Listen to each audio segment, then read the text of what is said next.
For most of human history, the deepest parts of the ocean were treated as empty, not lifeless perhaps, but empty of surprises, empty of anything that could force biology to rethink what it already believed. The deeper the ocean became, the simpler we imagined life had to be. Then, in 2022, a camera resting on the floor of the Japan Trench filmed an animal. The footage was sent to specialists whose entire profession is built around answering a single question: what is this? They compared its shape, its movement, its anatomy. They searched for the place it belonged. They couldn't find one. Their conclusion was simple, but deeply unsettling. They could not confidently assign it to any known phylum, one of the broadest divisions in the classification of animal life. The creature exists. The footage exists. The experts exist. The name does not. How does a place produce something that biology cannot comfortably place anywhere on the tree of life? Beneath the Pacific, along the eastern edge of Japan, the ocean opens into a trench where sunlight has never reached the seafloor. The water remains only a few degrees above freezing. The pressure is so immense that almost every visit demands machines built for a world humans will never experience firsthand. The expedition that captured the footage was never searching for an animal like this. It was simply exploring one of the least visited places on Earth. Instead, it came back with a question that still has no clear answer.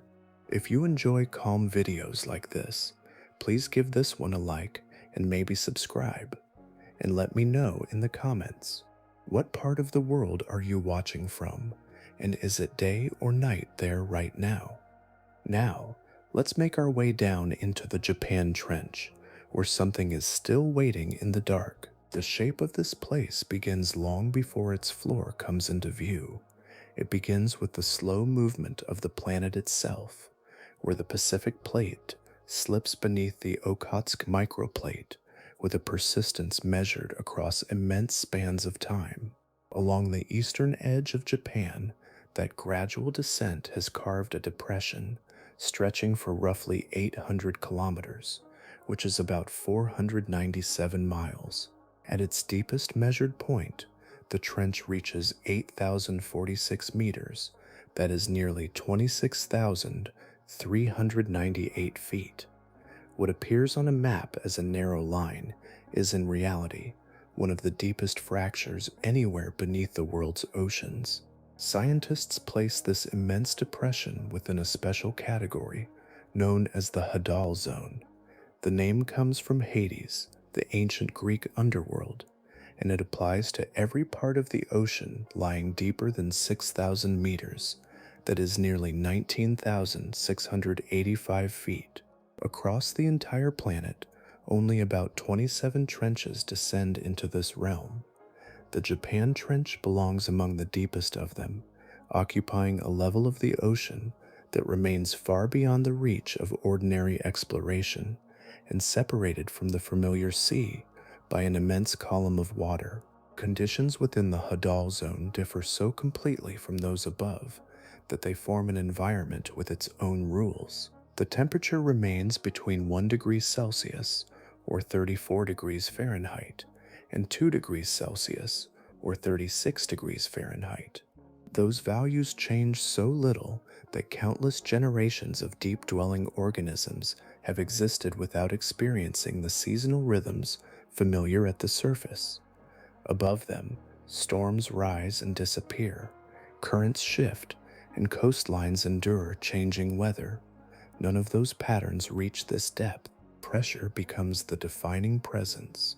Every layer of water presses downward until the force surrounding the trench floor approaches 800 times the pressure experienced at sea level. It is a constant burden extending across every grain of sediment and every living surface. Nothing arrives in brief pulses.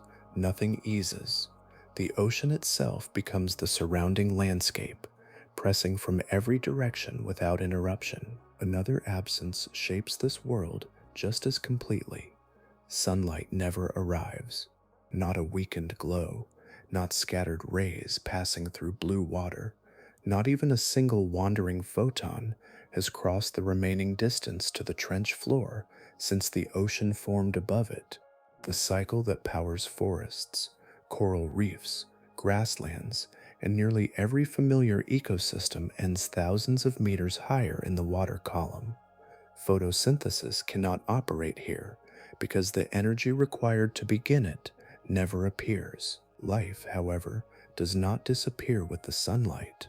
Every organism living within the trench depends upon food created somewhere far above, carried downward through pathways that connect distant layers of the ocean into a single living system. The source remains separated from its destination by extraordinary depth, yet the connection endures without interruption across immense spans of time. The Japan Trench also stands as part of something larger than a single geological feature. To the north, it joins the Kuril-Kamchatka Trench. To the south, it connects with the Izu-Ogasawara Trench. Together, they form an extended Hadal network, tracing the eastern margin of Japan, where separate depressions remain linked by the same broad tectonic architecture beneath the Pacific Ocean. One geographical detail quietly shapes everything that follows. Above the Japan Trench lie some of the most biologically productive surface waters anywhere in the Pacific. Far more organic material begins its descent here than above many other trench systems around the world. That steady supply allows this immense fracture to sustain far more life than its harsh conditions might suggest, laying the foundation for an ecosystem whose survival depends upon forces far removed from the darkness below. Long before pressure could bend steel or challenge the strongest vessel ever built, it reached into something far smaller. It reached into the invisible architecture of living cells, where survival depends upon shapes so delicate that they exist only because countless molecules hold one another in perfect balance. At the floor of the Japan Trench, that balance is placed under a burden unlike anything experienced by life at the surface. The greatest danger does not arrive as crushing force around the body. It unfolds within the chemistry that allows a body to remain alive. Every living cell depends upon proteins folding into exact three-dimensional forms. Their shape determines everything they can accomplish. Some guide chemical reactions, others strengthen tissues, carry nutrients, or form gateways through the outer boundary of each cell. Their work depends entirely upon geometry. When immense pressure presses through every layer of living matter, those carefully folded structures begin to distort. A protein that cannot preserve its form cannot perform its task, and one failure gradually spreads into many as the cell loses the coordinated activity that sustains it. The boundary surrounding every cell faces a similar challenge. Cell membranes are flexible barriers, allowing nourishment to enter while carrying waste away. They also regulate water, dissolved salts, and countless chemical exchanges required for life. Under tremendous pressure, those membranes grow increasingly rigid. Flexibility gives way to stiffness, and the orderly movement of materials slows until essential exchanges can no longer continue. The cell remains physically present, yet its internal balance begins to fail from within rather than from any visible injury. A human being transported instantly to a depth of 8,000 meters, that is nearly 26,247 feet, would not resemble the dramatic images often imagined for the deep ocean. The surrounding water would already match the pressure inside most body tissues, preventing the violent collapse often associated with crushing depth. Instead, failure would occur at the microscopic level. Proteins would lose their working forms, membranes would cease regulating their contents, enzymes would stop directing the chemistry of life, and countless biological processes would falter almost together. The body would simply lose the ability to function. Fish approach this challenge with an extraordinary chemical adaptation. Their cells contain a compound known as trimethylamine oxide, a naturally occurring molecule that helps proteins maintain their proper shape despite increasing pressure. As fish descend farther into the ocean, the concentration of this protective compound rises steadily within their tissues. For many species, this adjustment allows survival at remarkable depths, yet it cannot continue forever. Beyond somewhere between 8,000 meters, that is nearly 26,247 feet, and 8,500 meters, which is about 27,887 feet, the balance begins to reverse. Enough trimethylamine oxide would be required to protect cellular proteins that the surrounding chemistry inside the cells would become unstable. Water and dissolved salts could no longer remain properly regulated. The very substance preserving life at one depth would undermine it at another. The chemistry that enables survival would become the chemistry that prevents it. This limit is not merely a theoretical calculation. Every trench explored across the world has revealed the same pattern. Confirmed observations of fish end before approximately 8,400 meters, that is nearly 27,559 feet. Different expeditions, different oceans, and different species all converge upon nearly the same boundary, suggesting that vertebrate biology itself encounters a fundamental wall. Many invertebrates follow another path entirely. Rather than depending upon a single protective compound, they rely upon a broader collection of chemical adjustments that provide greater flexibility under immense pressure. Their cells solve the same problem through different means, allowing crustaceans, worms, and other spineless animals to continue where fish can no longer remain. Every creature living within the Japan Trench carries its own molecular answer to conditions that, by ordinary biological expectations, should bring life to an end before it ever begins. Nothing about the dominant vertebrate hunter of the Japan Trench matches the image most people carry of a predator. There are no powerful jaws built for dramatic attacks, no streamlined body shaped for speed, and no imposing silhouette crossing the seafloor. Instead, the deepest known vertebrate predator is a snailfish, a member of the family known as Liparidae, whose body seems almost to surrender to the immense weight of the ocean rather than resist it. Soft, translucent, and delicate in appearance, it resembles something unfinished, as though the ordinary blueprint of a fish had been gradually rewritten by the demands of extraordinary depth. Its body reveals those changes everywhere. Visible scales have disappeared completely. Much of the skeleton remains only lightly mineralized, allowing the bones to flex instead of breaking beneath overwhelming pressure. The skull never forms into a fully enclosed case, reducing rigid structures that would otherwise become vulnerable. Through skin that is almost transparent, faint outlines of internal organs can still be seen beneath the lights of visiting submersibles. Surrounding those organs is a layer of gelatinous tissue that fills much of the body cavity, helping equalize pressure from within and removing the need for the gas-filled swim bladder that keeps many shallow water fish buoyant. At these depths, such an organ would become impossible to maintain. Its chemistry has evolved with equal precision.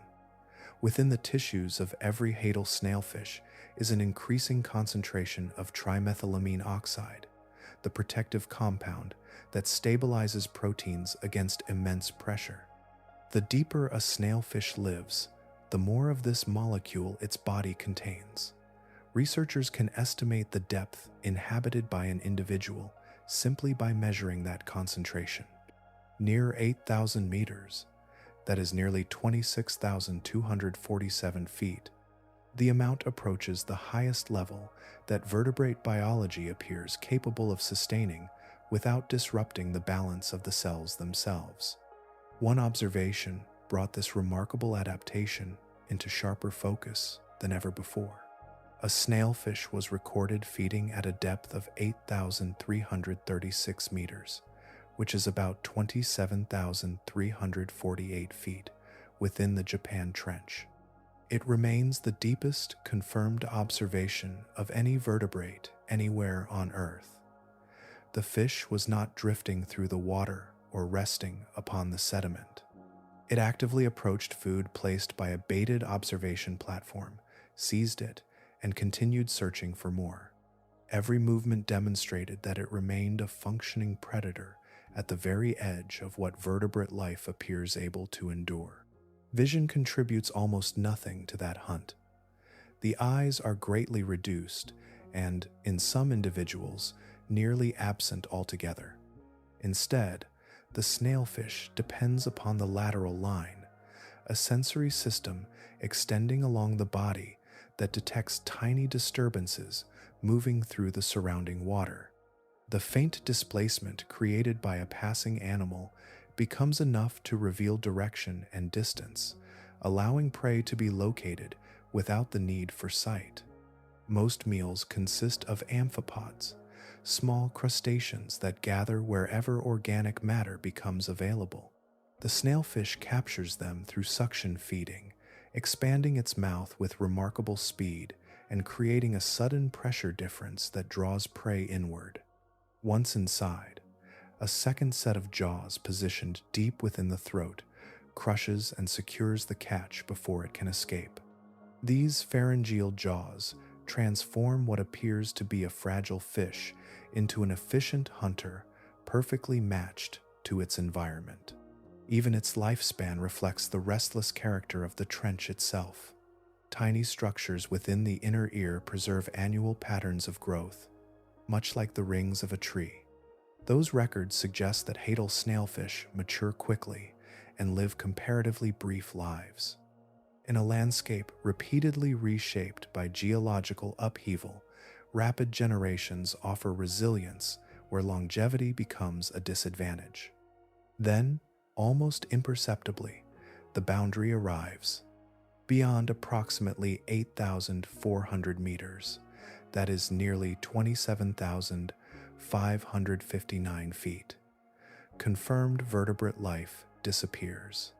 The snailfish reaches the edge of its biological inheritance, and the highest place in the food web passes to creatures built upon an entirely different design, animals without backbones that continue into depths where vertebrates can no longer follow. If you'd like, I can also ensure the next section flows seamlessly from this ending without repeating any concepts. A boundary exists in the trench that no vertebrate has ever been confirmed to cross. Beyond it, the familiar lineage of fishes fades away, and another form of life assumes the highest place in the food web. These animals are amphipods, crustaceans that bear a passing resemblance to shrimp, yet every part of their biology has been shaped for conditions that ordinary shallow water crustaceans could never endure. Where vertebrate chemistry reaches its limit, theirs continues without the same constraint. Their survival follows a different molecular strategy.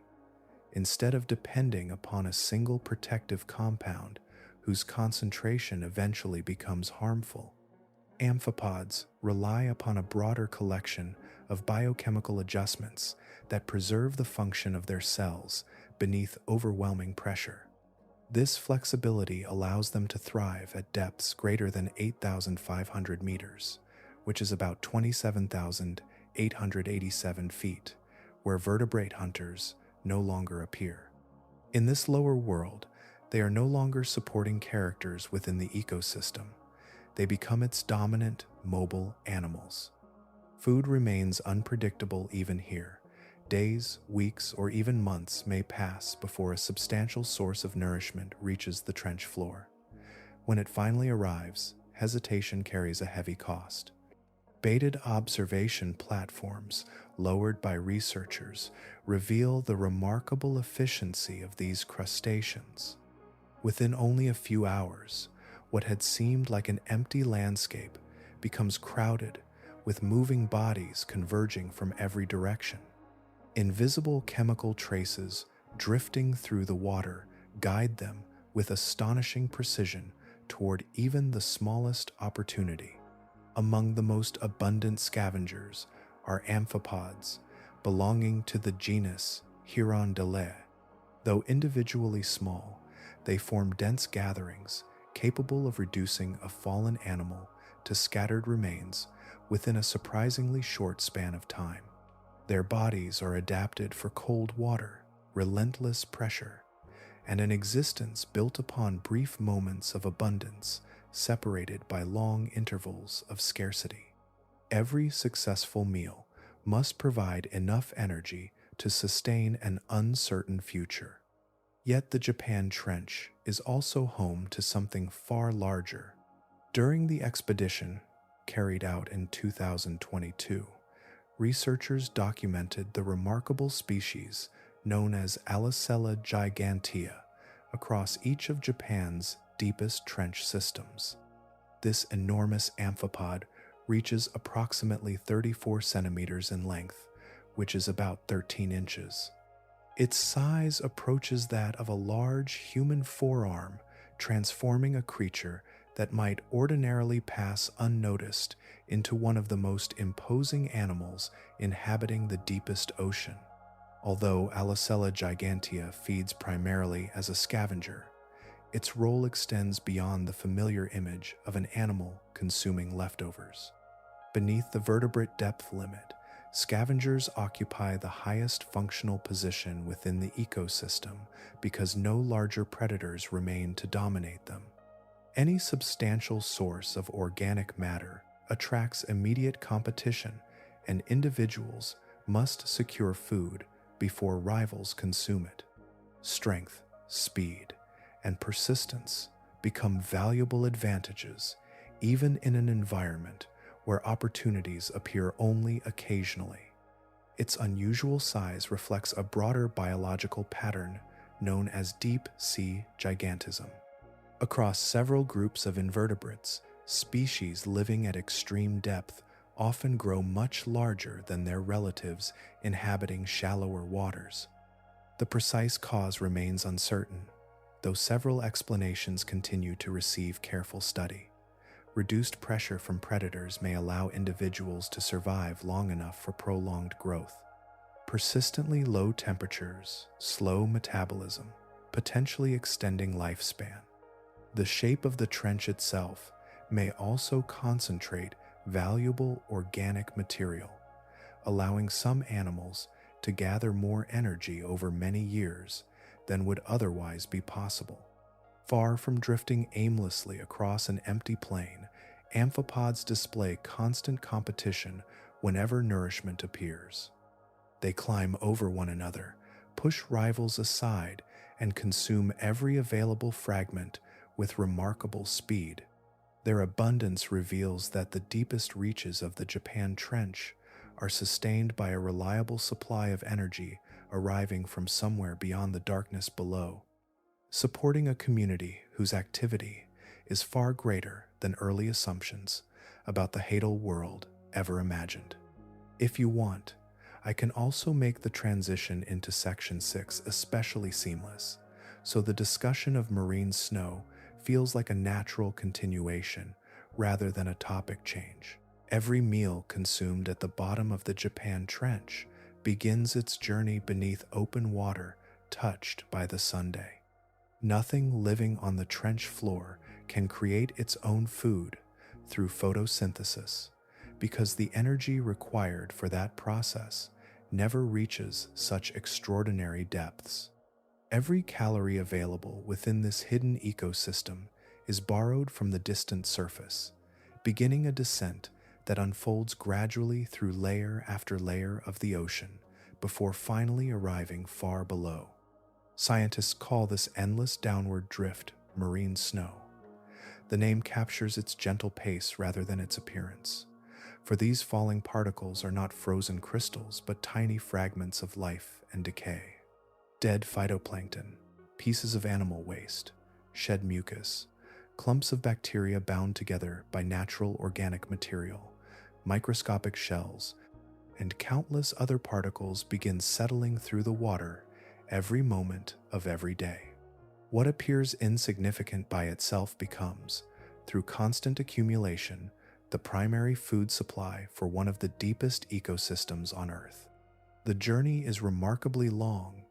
Organic material must descend almost 8,000 meters, that is nearly 26,247 feet, before reaching the deepest parts of the Japan Trench. During those weeks of sinking, it passes through countless communities already waiting within the water column. Tiny crustaceans, gelatinous animals, fishes inhabiting shallower depths, and vast populations of microbes consume whatever they can. Each encounter removes another portion of the original energy. By the time the remaining particles finally settle onto the hadal floor, much of their nutritional value has already been stripped away. If the deep ocean consisted only of broad, level plains, that limited supply would be scattered across enormous distances. Abyssal plains stretching across much of the ocean floor at depths between 4,000 meters, that is nearly 13,123 feet, and 5,000 meters, which is about 16,404 feet, receive this falling material as a thin layer distributed evenly over immense open landscapes. Any single square of sediment collects only a modest share of what descends from above, making substantial concentrations of food exceptionally uncommon. The Japan Trench possesses a different shape, and that shape quietly transforms the balance of life below. Rather than extending outward as a broad plain, its steep walls guide sinking particles toward the deepest channel. Organic material falling across a wide region of ocean gradually shifts downslope through gravity, weak bottom currents, and small movements of sediment until much of it gathers along the comparatively narrow trench floor. The landscape itself becomes a passive collector, concentrating nourishment that would otherwise remain widely dispersed. This natural funnel does not create new food. Instead, it gathers existing resources into a smaller area, increasing the amount of organic material available within each portion of the seafloor. The difference may appear subtle, yet across immense spans of time it alters the possibilities available to every animal living there. A habitat that receives even slightly greater nourishment year after year can support larger populations, more specialized feeding strategies, and a richer community than neighboring regions of the deep ocean lying at shallower depths. This relationship reveals an unexpected truth. The remarkable abundance found within the Japan Trench does not exist despite its immense depth alone. Part of its success comes directly from the geometry carved into the ocean floor by tectonic forces over millions of years. The same structure that forms one of the deepest depressions on Earth also concentrates the steady rain of organic matter descending from the productive waters far above. Even so, this continual fall cannot fully account for everything observed within the trench. The amount arriving through marine snow, even after being gathered by the landscape itself, remains limited after such a long descent through hungry layers of the ocean. Another pathway delivers nourishment to the hadal floor, one shaped not by gradual settling, but by the restless geology beneath the islands above. The forces sustaining the deepest life in the Japan Trench do not arrive from living organisms alone. They also arrive from the restless crust of the planet itself.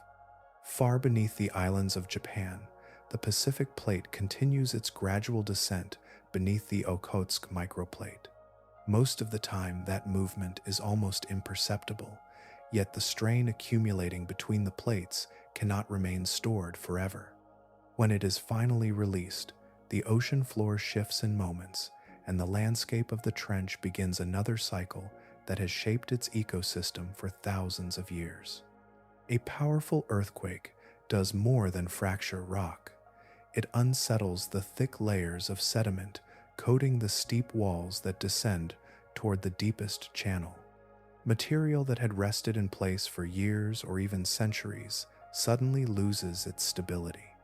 Vast masses of mud, sand, broken shells, organic debris, and oxygen-rich water begin rushing downslope together, forming what scientists call a turbidity current. This underwater avalanche can travel at speeds reaching many tens of kilometers per hour, which is about many miles per hour, carrying enormous quantities of material from the shallower ocean into the deepest basin. Its arrival transforms the trench floor within a remarkably short time. The dense cloud of suspended particles spreads across the bottom, surrounding every exposed surface. Water can no longer exchange oxygen efficiently with the sediment beneath. Organisms depending upon that exchange begin to fail as the fine particles blanket the habitat. Many animals perish before the current finally loses its momentum. For a time, much of the established community disappears beneath a fresh layer of newly deposited sediment. Yet this destruction also delivers something the deepest basin cannot create for itself. Mixed within the avalanche is newly transported organic material gathered from the far more productive waters above. Oxygen-rich sediment, fragments of recently living organisms, and nutrients that would never have reached the trench through ordinary settling alone are deposited across the floor in remarkable abundance. The same event that erased much of the previous community also prepares the foundation for another. Researchers often compare this recurring pattern to the renewal following a great forest fire. The comparison does not rest upon appearance, but upon process. A mature community is disrupted, resources are redistributed, and opportunities emerge for organisms capable of responding rapidly to changed conditions. Renewal follows disturbance rather than replacing it. The ecosystem has become adapted to a sequence that repeats often enough for evolution to incorporate it into the rhythm of survival. The earliest arrivals are species able to move quickly, reproduce efficiently, and exploit freshly enriched sediment before conditions begin changing again. They consume the readily available oxygen and organic matter deposited by the current. As oxygen gradually declines within the sediment, microbial communities shift toward organisms capable of living without it. Their activity alters the chemistry of the seafloor, creating conditions that favor a different collection of invertebrates arriving later in the succession. Each stage prepares the way for the next, until a mature community gradually returns. This repeating sequence has endured for at least 2,300 years. The evidence lies preserved beneath the living surface in successive layers of trench sediment, each major disturbance leaving behind a distinct signature before slowly becoming part of the geological archive below. The animals inhabiting the trench today occupy only the most recent layer of a process that has unfolded across countless generations. An unexpected relationship emerges from this long history.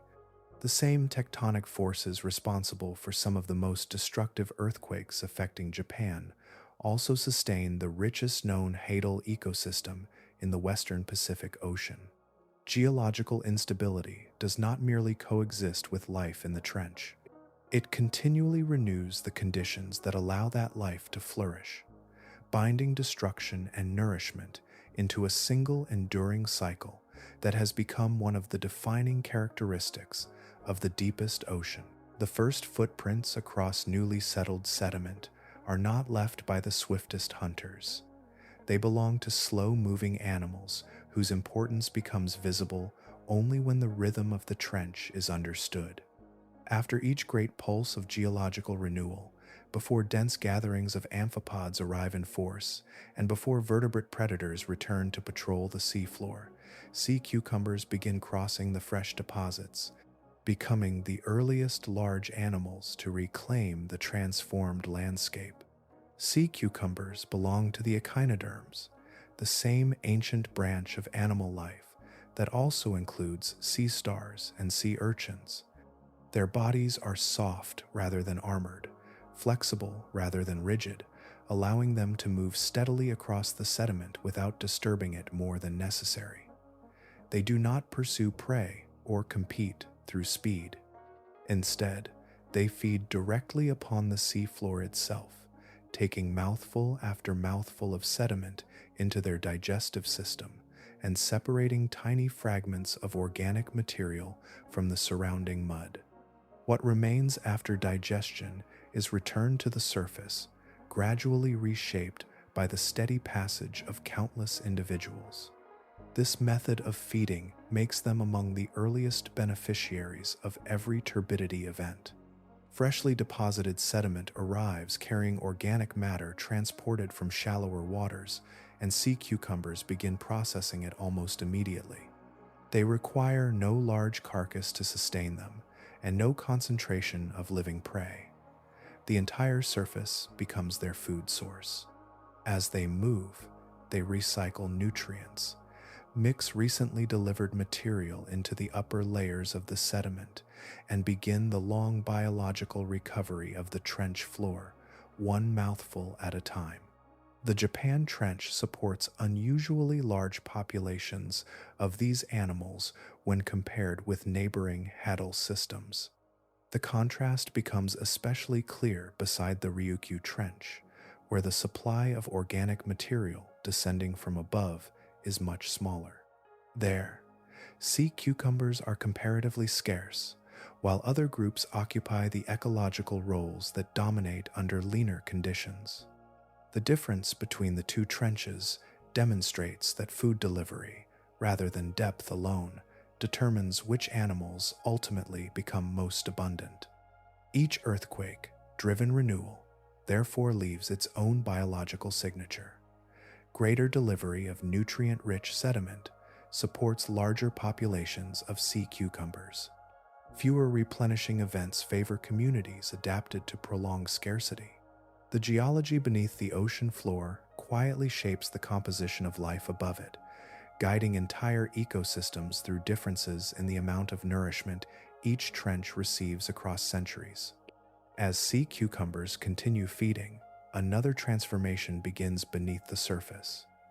Their constant processing consumes oxygen stored within the newly deposited sediment. Gradually, the chemistry changes. Layers that were initially rich in dissolved oxygen become increasingly depleted, creating conditions favorable for microscopic organisms capable of surviving without it. These anaerobic bacteria expand into the altered environment, drawing energy from chemical pathways unavailable to organisms dependent upon oxygen. Their growth prepares the way for another wave of life. Small invertebrates adapted to feeding upon these microbial communities gradually replace the earliest colonizers as the ecosystem continues its recovery.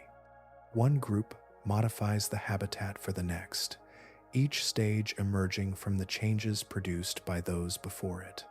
The sequence follows no random pattern. It repeats with remarkable consistency whenever the trench is renewed by another major geological disturbance. The deepest floor of the Japan Trench is therefore not a landscape defined by permanence. It exists in recurring phases, shaped by earthquakes, originating far above and rebuilt through biological succession, unfolding grain by grain across the sediment. Stability emerges not from stillness, but from repetition, each cycle echoing those that came before, across countless generations. Beneath this active surface, another community has always existed beyond ordinary observation. While cameras watched the animals moving across the seafloor, countless others occupied the sediment itself, constructing hidden pathways below the visible world. Their presence remained almost entirely unknown until new methods finally revealed that the trench possessed an unseen dimension extending beneath the ground as completely as the ocean extends above it. For a long time, the floor of the Japan Trench seemed to end exactly where the cameras stopped. Instruments looked across the sediment, collecting images of animals walking, feeding, or gathering upon its surface, while sampling equipment lifted only scattered pieces of the world below. The visible landscape became the accepted landscape. Life was understood as something unfolding across the uppermost layer of the seabed, while the sediment beneath appeared to be little more than an inactive foundation supporting everything above it. That picture changed during February of 2025 when a study published in the journal Nature Communications approached the trench from a different direction. Instead of observing only the exposed surface, researchers recovered deep sediment cores from the trench floor and examined them using powerful X-ray imaging. For the first time, they were able to look inside the seabed without destroying the structures preserved within it, revealing an environment that had remained hidden despite decades of deep ocean exploration. The images overturned long-standing assumptions almost immediately. Rather than finding a dense column of featureless sediment, the scans revealed an intricate network of passages extending through the interior. Corkscrew tunnels twisted downward into the substrate. Branching corridors divided and rejoined.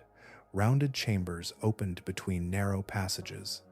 Some burrows extended remarkably deep beneath the surface, producing a complex three-dimensional architecture inside material that had previously been regarded as comparatively simple.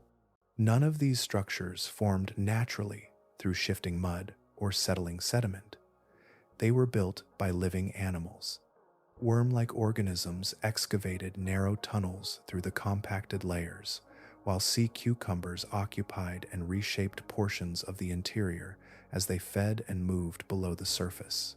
Together, they transformed the trench floor from within, continually modifying the sediment into a habitat supporting life not only above the seabed but throughout its hidden interior. Even more revealing was the history preserved within the cores themselves. These burrow systems appeared not merely in the youngest sediments, but across multiple successive layers deposited over repeated cycles of geological disturbance. Individual tunnels had long since disappeared as later events buried them, yet their traces remained preserved within the surrounding material. New generations continued excavating fresh passages after each renewal, leaving another set of signatures for future layers to protect. The pattern demonstrated that burrowing was not an isolated event or an unusual adaptation. It had persisted through many successive cycles of the trench's history. The existence of these deep passageways also revealed something important about conditions below the surface. Digging through compact sediment demands energy, and energy is never spent without return. The animals constructing these burrows were finding enough organic material to justify the effort, while sufficient oxygen penetrated deeply enough into the substrate to support continued activity. The trench floor, therefore, remained biologically active, well beneath the visible boundary where the sediment met the water. Its living processes extended downward into layers that previous observations had never directly examined. Within those buried passages, chemical conditions differed from those found at the exposed surface. Tiny changes in oxygen, organic matter, and microbial activity created countless miniature environments, each capable of supporting different communities of organisms. The result was not simply a deeper version of the surface ecosystem, but an additional dimension woven through it, expanding the biological complexity of the trench beyond what external observation alone had suggested.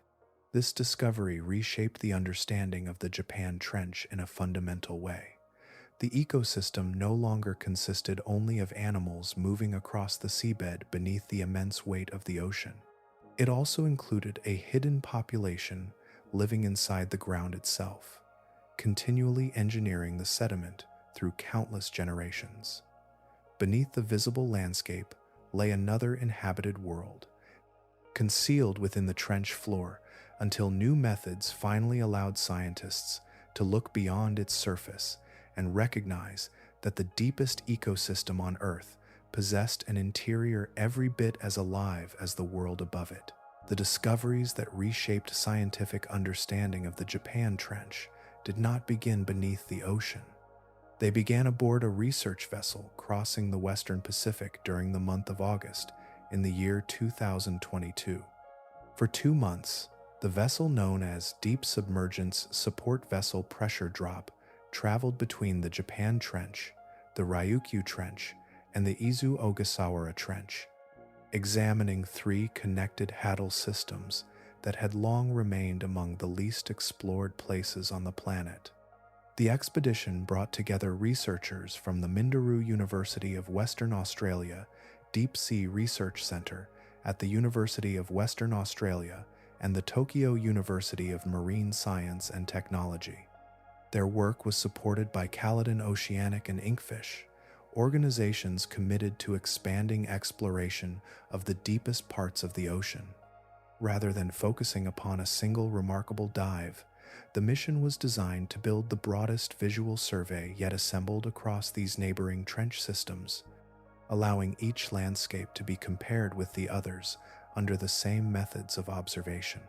During the month of August, on the 20th day of the expedition year, the crewed submersible known as Deep Submergence Vehicle Limiting Factor descended toward the deepest point of the Japan Trench. It became the first crewed vehicle to reach that location, arriving at a confirmed depth of 8,001 meters, which is about 26,250 feet. Independent measuring instruments verified the depth, providing confidence that the observation had reached the deepest known point within the trench itself. The descent required patience more than drama. For approximately 2.5 hours, the submersible continued downward through an ocean that gradually erased every trace of the surface world. Outside the thick titanium pressure sphere, the surrounding water grew steadily heavier while darkness remained complete. Only after that long passage did the first outlines of the trench floor emerge within the beams cast by the vehicle's lights, revealing a landscape that had remained unseen by human eyes until that moment. The expedition also departed from many traditional methods used in deep-sea biology. Ordinary trawl nets, although effective for collecting specimens, often damage delicate organisms beyond recognition and reveal almost nothing about how those animals behave while alive. The research team instead emphasized direct observation. Crude transects carried the submersible across the seafloor while carefully documenting living communities in their natural surroundings. At the same time, free-falling baited lander systems descended independently, settling upon the trench floor before recording scavengers and predators attracted by the food they carried. Together, these methods produced an extraordinary archive. Nearly 460 hours of video were collected across depths ranging from 4,534 meters, that is nearly 14,879 feet, to 9,775 meters, which is about 32,064 feet. No previous expedition had assembled such an extensive visual record of Japan's hadal environment, allowing researchers to compare habitats across an enormous vertical range without relying primarily upon damaged specimens recovered in nets. The recordings revealed patterns that existing ecological models had not anticipated. Communities shifted noticeably as depth increased, with different groups replacing one another across relatively narrow depth intervals. Although the 3 trenches belonged to the same broad geological system, each possessed its own biological character, shaped by local conditions rather than simple geographic proximity. Similar depths did not always contain similar communities. Even after months of work and hundreds of hours of footage, the survey remained only a beginning. The cameras had crossed a remarkable portion of one of Earth's least accessible environments, yet most of the Japan Trench still stretched beyond their reach, its vast floor continuing through darkness that no expedition had yet observed. Only after the expedition had returned did another journey begin, one measured not in descending through water, but in examining countless hours of recorded life. Every movement across the trench floor, every drifting form, every passing scavenger, and every organism lingering within the camera's field of view was reviewed, compared, and sorted. From that patient work emerged a result that altered expectations about one of the most extreme environments on Earth. The final count reached 108 distinct organism groups across the surveyed depth range. These were classified as morphotaxa, meaning visually recognizable biological categories distinguished by their outward form rather than complete genetic identification. Some represented familiar families already known from previous expeditions, while others remained identifiable only by their appearance, awaiting future study before receiving more precise scientific names. Even with that limitation, the diversity contained within the footage proved remarkably rich. For many years, the Hadal zone below 6,000 meters, which is about 19,685 feet, had been regarded as a place where environmental extremes would greatly restrict complex biodiversity. The immense pressure, the permanent absence of sunlight, and the limited supply of food seemed to leave little opportunity for flourishing communities. By comparison, the surrounding abyssal plains, lying at shallower depths, were expected to support the greater variety of life simply because conditions there appeared less demanding. The observations from the Japan Trench overturned that expectation. The trench floor contained a more diverse documented community than the neighboring abyssal plains above it. Rather than representing the fading edge of ocean life, this narrow depression supported an ecosystem assembled from many specialized organisms, each occupying a particular role shaped by pressure, food, availability, and geological history. Diversity had not disappeared with increasing depth. Instead, it had been reorganized into a community unlike any found elsewhere in the deep ocean. Among the 3 connected trench systems surveyed during the expedition, the Japan Trench consistently displayed the richest biological community. That distinction reflected the unusually generous supply of organic material delivered from productive surface waters and repeatedly concentrated by turbidity currents flowing down its steep slopes. Earlier observations had already revealed how geology continuously nourished this ecosystem. The completed inventory now showed the biological consequence of that long process, with a greater variety of visible organisms occupying the enriched seafloor. The community itself was never uniform across the entire trench system. Distinct assemblages appeared at different depth intervals, replacing one another as environmental conditions gradually changed. Local geology also left its signature upon each trench. The Japan Trench supported abundant sea cucumbers, amphipods, and hadal snailfish. The Ryukyu Trench, receiving less nourishment from above, contained very few sea cucumbers, while brittle stars occupied a much larger share of the visible community. The Izu Ogasawara Trench revealed its own biological character, shaped by more complex geological features that influenced where different organisms established themselves. One familiar resident connected all 3 systems. The supergiant amphipod known as Alicella gigantea appeared throughout the expedition, confirming that this remarkable scavenger was not confined to a single, isolated trench, but formed a consistent part of hadal ecosystems across the region. Its repeated presence hinted at ecological patterns extending far beyond any one location. The recordings also captured traces of another visitor. Human debris rested upon the seafloor, even at extraordinary depths, woven into scenes that otherwise belonged entirely to nature. The significance of those discoveries reaches beyond the biological survey and deserves its own careful consideration. Even so, the total of 108 organism groups was never intended as a complete census of life within the Japan Trench. The cameras documented only what appeared above the sediment and within their field of view. Hidden burrow communities remained beneath the surface. Microscopic organisms escaped visual detection, and cautious species that avoided the bait passed unnoticed.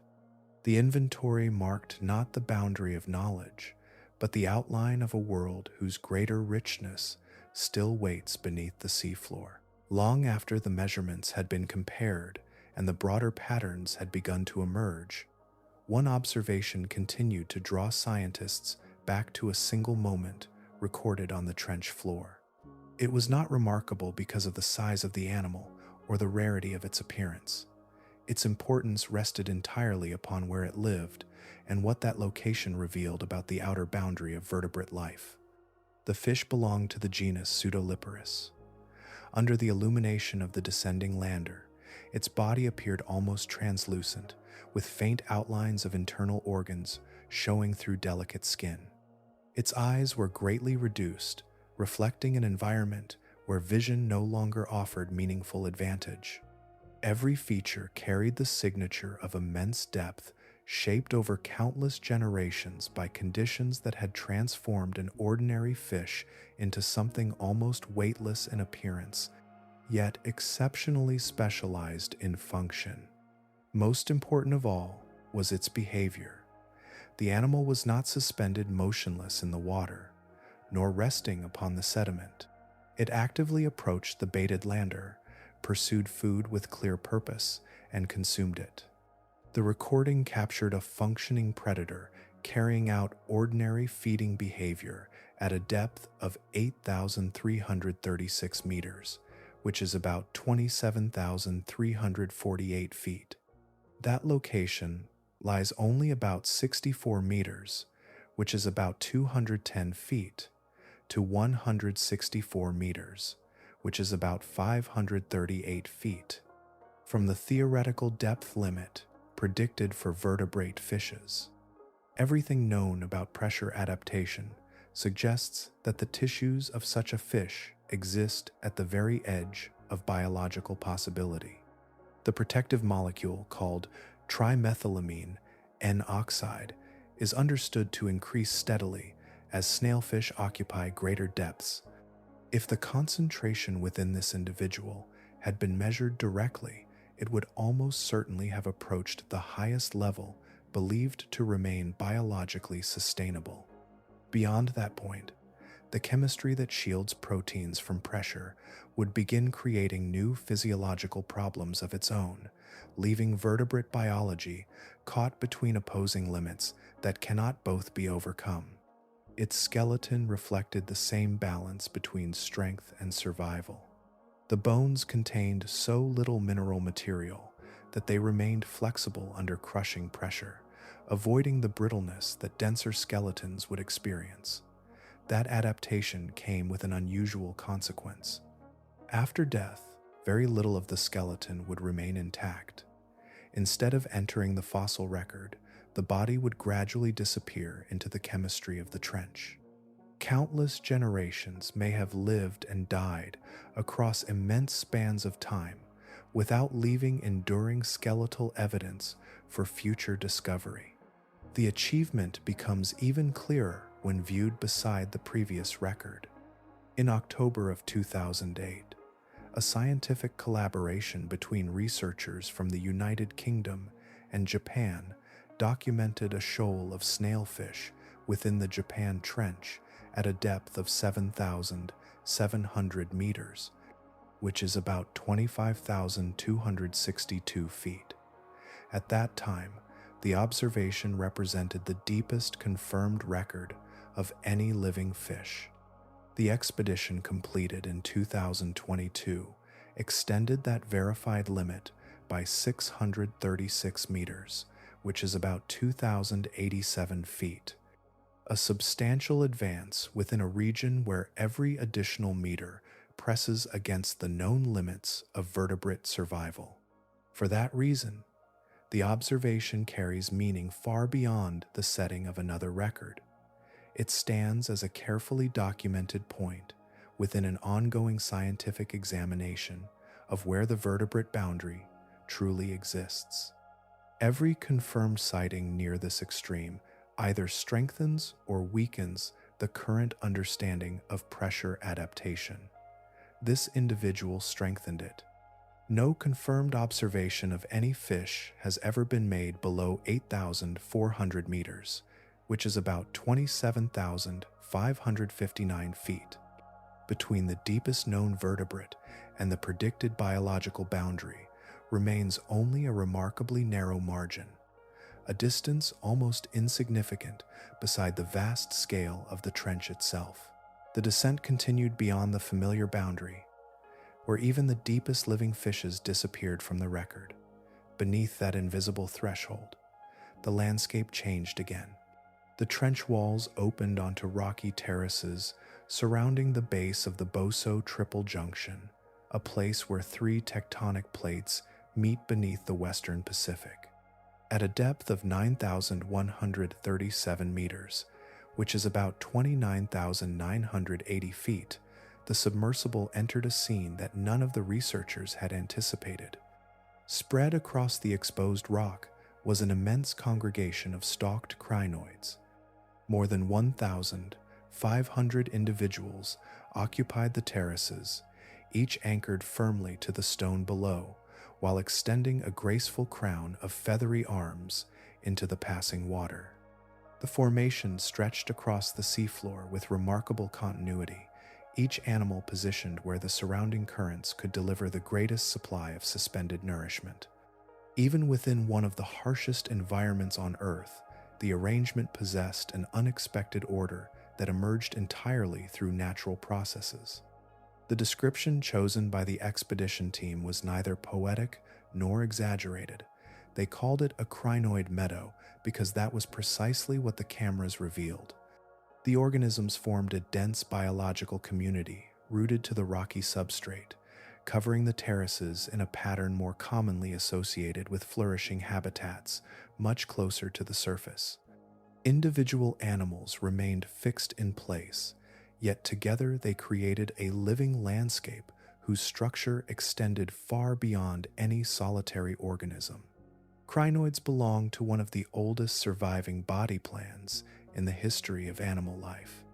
Their design has endured for more than 480 million years.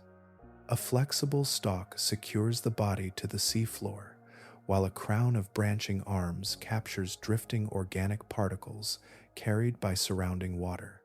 They flourished hundreds of millions of years before the first dinosaurs appeared and persisted through every great mass extinction that reshaped the planet. Entire worlds vanished around them, yet this ancient lineage continued, adapting as oceans transformed across immense spans of geological time. Their presence at such extraordinary depth revealed something equally important about the surrounding environment. These animals do not hunt, scavenge, or pursue prey. They survive by filtering suspended organic particles from the water flowing past their arms. At 9,137 meters, which is about 29,980 feet, they continued performing exactly that ancient method of feeding. Their survival demonstrated that the surrounding water still carried enough particulate organic material to sustain an extensive community of passive filter feeders, despite the immense distance separating them from the sunlit surface. That observation challenged expectations about productivity within this part of the trench. Earlier understanding suggested that so little nourishment should remain after descending through the overlying ocean that only sparse communities could persist. Instead, the meadow indicated that marine snow and other suspended organic particles continued arriving in sufficient quantity to maintain hundreds upon hundreds of stationary animals. The currents flowing across these rocky terraces were delivering a continuous supply of nourishment, however gradual its arrival, and the crinoids had arranged themselves to harvest every available fragment. No one yet knows how long this remarkable community had occupied those terraces. The stalks may have endured through many generations, while younger individuals gradually replaced older ones across centuries beyond recorded history. Before the expedition reached this depth, during August of 2022, no human observer and no camera had ever crossed this particular field. The meadow had existed beyond every chart, every expedition, and every expectation, continuing its ancient rhythm beneath immense pressure and complete darkness, gathering the faint procession of drifting particles with patient constancy, preserving a living design whose origins reach back almost 500 million years. For much of scientific history, the sponge seemed to represent one of the simplest possible expressions of animal life. Fixed to the seafloor, lacking muscles, lacking organs, and drawing water through countless tiny openings, it survived by filtering bacteria and dissolved organic material from the surrounding sea. Its existence appeared entirely passive, shaped by currents rather than pursuit, by patience rather than capture. That understanding remained largely unchanged until a remarkable branch of sponge evolution revealed that even this ancient body plan could follow an entirely different path. The family known as Cladorhizidae abandoned filter feeding altogether. Instead of relying upon a continuous flow of water passing through pores, these animals evolved into predators. Their bodies became covered with branching filaments and specialized structures carrying adhesive surfaces or microscopic hooks capable of securing small creatures that drifted into contact. Rather than collecting suspended particles, they harvested living prey, transforming one of the most familiar forms of marine life into something almost unrecognizable in both behavior and ecological role. The transformation is especially remarkable because almost everything commonly associated with predation is absent. Carnivorous sponges possess no muscles to chase a victim through the water. They have no eyes to locate movement, no nervous system to coordinate rapid responses, and no brain to interpret information from the surrounding environment. They wait without intention in the ordinary sense. Their strategy depends entirely upon geometry. By occupying the path of passing animals, they allow chance encounters to become opportunities for nourishment. When a small crustacean brushes against the sponge, the encounter appears uneventful. There is no sudden strike, no snapping jaws, and no visible pursuit. The adhesive surface holds the prey in place, preventing escape. From that moment onward, chemistry replaces movement. Digestive enzymes begin breaking down external tissues, and the resulting nutrients are gradually absorbed into the sponge itself. The entire process unfolds with extraordinary patience, accomplished without any structure resembling thought or sensation, guided entirely by biological design refined across immense spans of evolutionary time. During the expedition completed in 2022, members of the Cladorhizidae family were documented within the Izu Ogasawara Trench at depths ranging from 9,568 meters, which is about 31,391 feet, to 9,744 meters, which is about 31,970 feet. These observations established the deepest recorded in-place documentation of predatory sponges anywhere within the world's oceans. The discovery extended far beyond another remarkable depth record. It demonstrated that active animal predation continues almost to the deepest regions directly observed by modern exploration. That realization changes the way the Hadal environment must be understood. Predation cannot persist where prey exists only as a rare accident. A strategy based upon capturing living animals requires enough passing organisms to reward remaining anchored in one location over many generations. The presence of carnivorous sponges therefore reveals that even these immense depths support a sufficiently connected food web for evolutionary specialization to continue. The deepest trenches are not populated solely by opportunistic scavengers waiting for occasional meals from above. They contain interactions between predator and prey that have endured long enough to shape entirely new biological strategies. Within complete darkness, a drifting crustacean encounters only another irregular branch projecting from the rocky seafloor.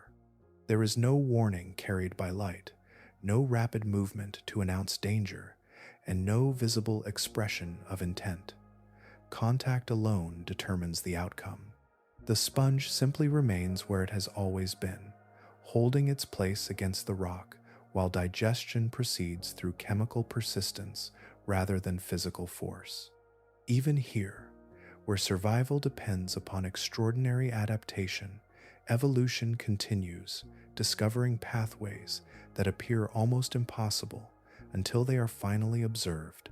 Not every discovery announces itself with great size or striking appearance.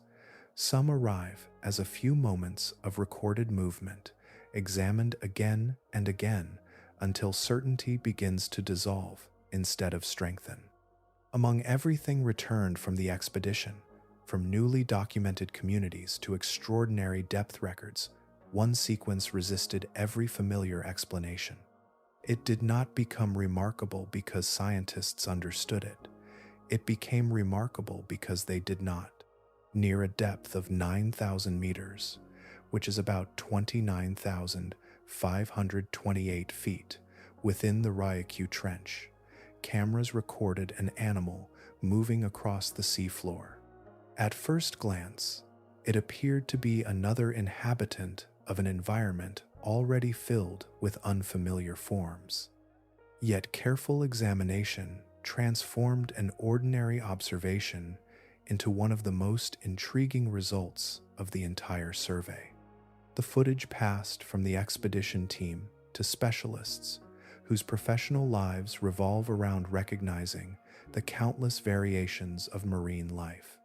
They searched for similarities, structural clues, and recognizable patterns that might connect the organism to established branches of the animal kingdom.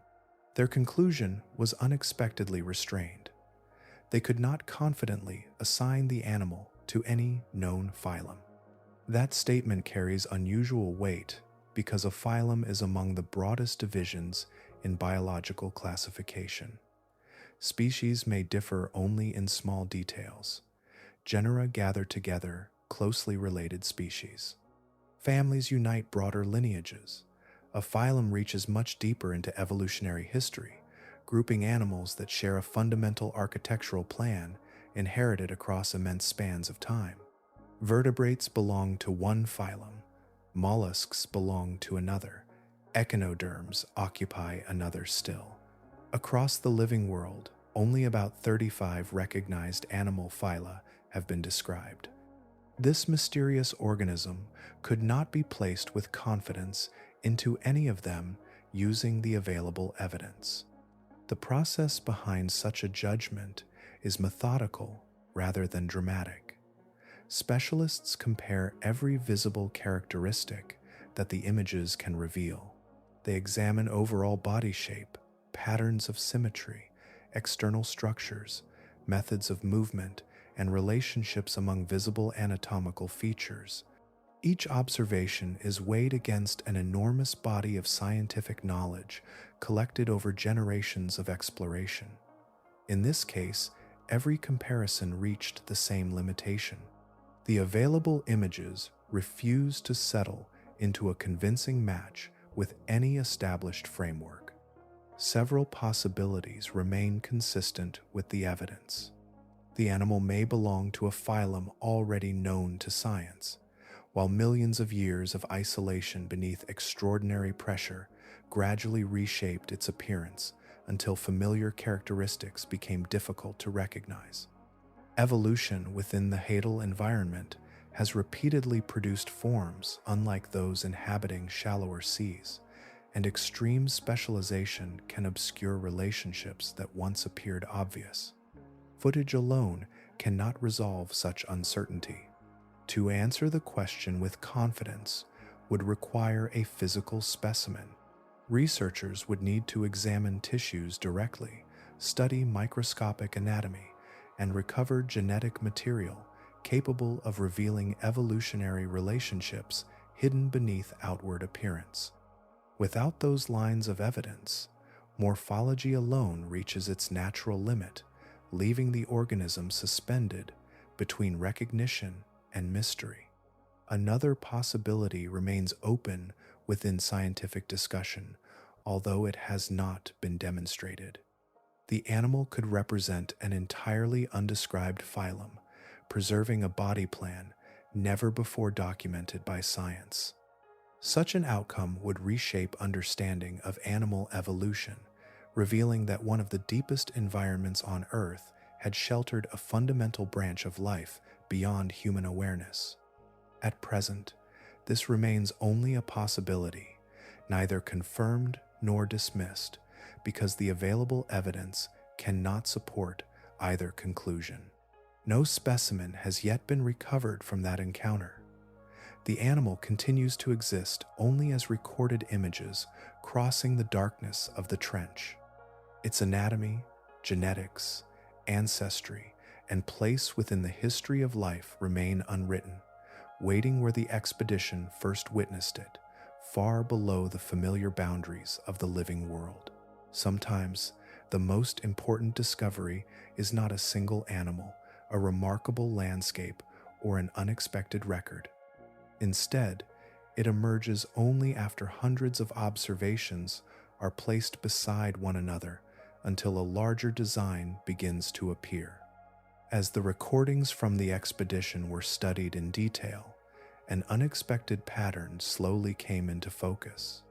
The deepest parts of the western Pacific Ocean were not behaving as one connected biological realm. Each trench was revealing its own identity. The Japan Trench, the Ryukyu Trench, and the Izu Ogasawara Trench lie within the same broad region of the western Pacific Ocean.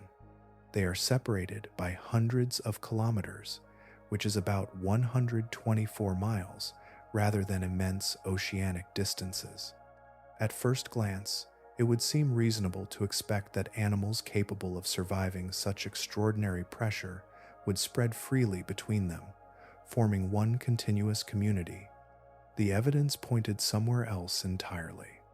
Each trench supported a living assemblage unlike its neighbors. The Japan Trench contained the richest documented community, shaped by generous deliveries of organic material descending from productive surface waters and by repeated geological renewal. Sea cucumbers occupied broad stretches of the sea floor. Amphipods gathered rapidly wherever nourishment appeared, and fishes persisted close to the limits imposed upon vertebrate life.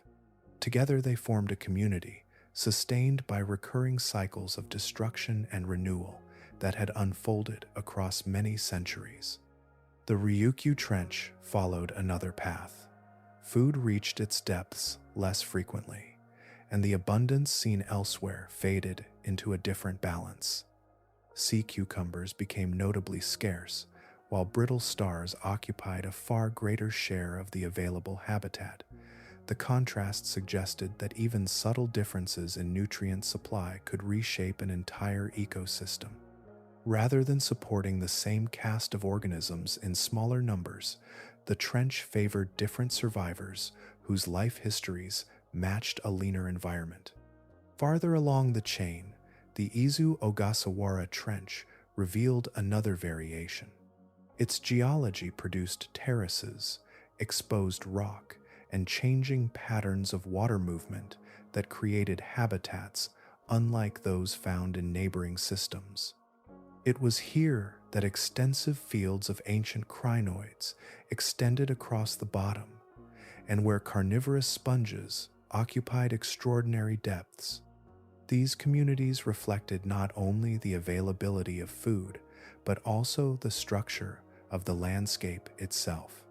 Stone, current, and sediment combined to create opportunities unavailable elsewhere, allowing distinctive forms of life to establish lasting populations. The differences did not end with geography. Within every trench, biological communities shifted as depth increased. Descending farther did not simply reduce the number of organisms. Instead, one assemblage gradually yielded to another, each adapted to a particular combination of pressure, food availability, and seafloor chemistry. The result resembled a series of living layers, arranged one beneath another, each occupying its own narrow environmental space within the greater descent. The history of earthquakes also left a lasting biological signature. Regions repeatedly disturbed by powerful seismic events favored organisms that matured rapidly, reproduced efficiently, and recolonized fresh sediment without delay. Places experiencing longer intervals between major disturbances supported communities following different strategies, investing energy across longer spans before the next geological upheaval reshaped the landscape once again. Evolution had responded not only to depth, but also to the rhythm of the planet itself. Viewed together, these discoveries transformed the understanding of the Hadal realm. The deepest ocean is not a single extreme environment inhabited by one universally adapted community. It is a mosaic of isolated worlds, each responding independently to local geology, nutrient supply, seismic history, water movement, and time. Every trench represents its own long evolutionary experiment, producing solutions that may never appear beyond its boundaries. Within that broader picture, the unidentified creature recorded near 9,000 meters, which is about 29,528 feet, stands not as an isolated curiosity, but as another reminder that separation, sustained across immense spans of history, can shape living forms in ways that remain beyond present understanding. There are moments when the history of a landscape changes within minutes, even though the marks left behind may endure for thousands of years. The Japan Trench carries many such memories beneath its sediment, but one event stands apart from all others in the modern scientific record. It unfolded during a spring afternoon when the forces shaping the western Pacific Ocean shifted with extraordinary power, altering both the human world above and the hidden terrain far below. On the 11th day of March, 2011, the largest earthquake ever instrumentally recorded along the Japan Trench ruptured the boundary between converging tectonic plates. Its magnitude reached 9 on the moment magnitude scale, releasing an immense amount of stored energy. The resulting tsunami crossed the Pacific Ocean and claimed nearly 20,000 lives, while coastlines throughout the region were transformed in ways that remain visible today. Beneath the waves, however, another transformation was taking place beyond the reach of immediate human observation. The rupture did not merely shake the trench, it physically changed its shape. During the earthquake, movement along the fault reached between 30 meters, that is nearly 100 feet, and 50 meters, which is about 164 feet. Parts of the seafloor shifted horizontally by as much as 50 meters, which is about 164 feet, within a single event. Such displacement ranks among the greatest ever measured during an earthquake anywhere on Earth, demonstrating that the deepest ocean floor remains an active landscape rather than a permanent one. When researchers later returned with a crude submersible to examine the region near the epicenter, they encountered evidence carved directly into the terrain. Rising from the eastern slope of a thrust ridge stood a steep fault scarp measuring about 26 meters, that is nearly 85 feet. In height, it was not an ancient feature, softened by immense spans of time. It was the exposed surface, created by the rupture itself, preserved as a lasting geological scar across the trench floor. Elsewhere, entirely new thrust ridges had emerged. Some reached heights approaching 50 meters, which is about 164 feet, standing where no comparable formations had existed before the earthquake. In a matter of moments, the architecture of the trench had been rewritten. Valleys shifted, slopes changed their angles, and pathways followed by descending sediment acquired new shapes that would influence the movement of material for many years afterward. For the living community inhabiting those depths, the consequences extended far beyond altered topography. The earthquake triggered an immense turbidity current that swept through the trench with tremendous force, carrying sediment, organic material, and dissolved oxygen from shallower waters. Shortly afterward, video observations revealed a landscape stripped of much of its visible life. Only scattered amphipods remained in motion across the disturbed bottom, while fragments of sea cucumbers and jellyfish drifted within lingering currents. The established community had been disrupted on a scale unmatched for generations. Yet, the disturbance also created an opportunity rarely available to science. Because the earthquake occurred during an era of advanced oceanographic research, investigators possessed observations from before the event as well as repeated surveys afterward. They could witness recovery not only through geological evidence, but through direct biological observation. Organisms gradually returned, sediments stabilized, and the succession of life unfolded once again, allowing researchers to follow a process that had previously been understood mostly through inference. The sediment itself preserved the event with remarkable clarity. As suspended material settled back onto the trench floor, it formed a distinct layer known as a turbidite, adding a fresh page to a geological archive extending back about 2,300 years. Within that layered record, the earthquake became more than a historical disaster. It became another chapter in the recurring conversation between the restless earth and the resilient communities that continue to inhabit its deepest reaches. Beneath every living community lies another chronicle, one that does not breathe or feed, yet preserves memory with remarkable fidelity. Long after waves have faded and coastlines have changed, the floor of the Japan Trench continues to gather layer upon layer of fine sediment. Each deposit settles into place without intention, gradually forming an archive that reaches farther into the past than written history across the Japanese islands. Every major earthquake along the subduction zone has left its own unmistakable signature within this growing sequence.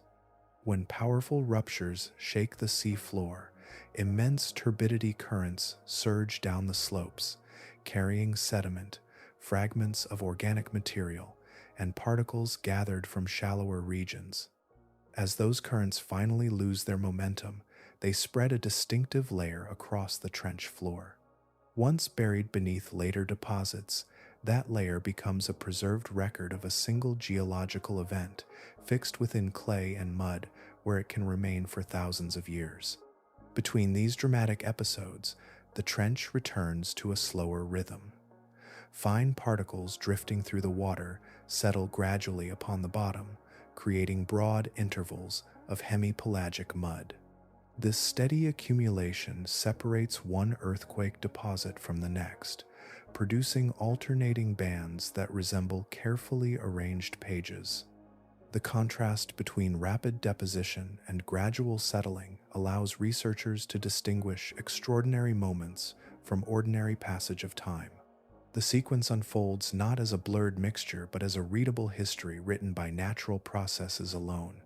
Scientists recover long cylinders of sediment from the trench floor and examine them layer by layer.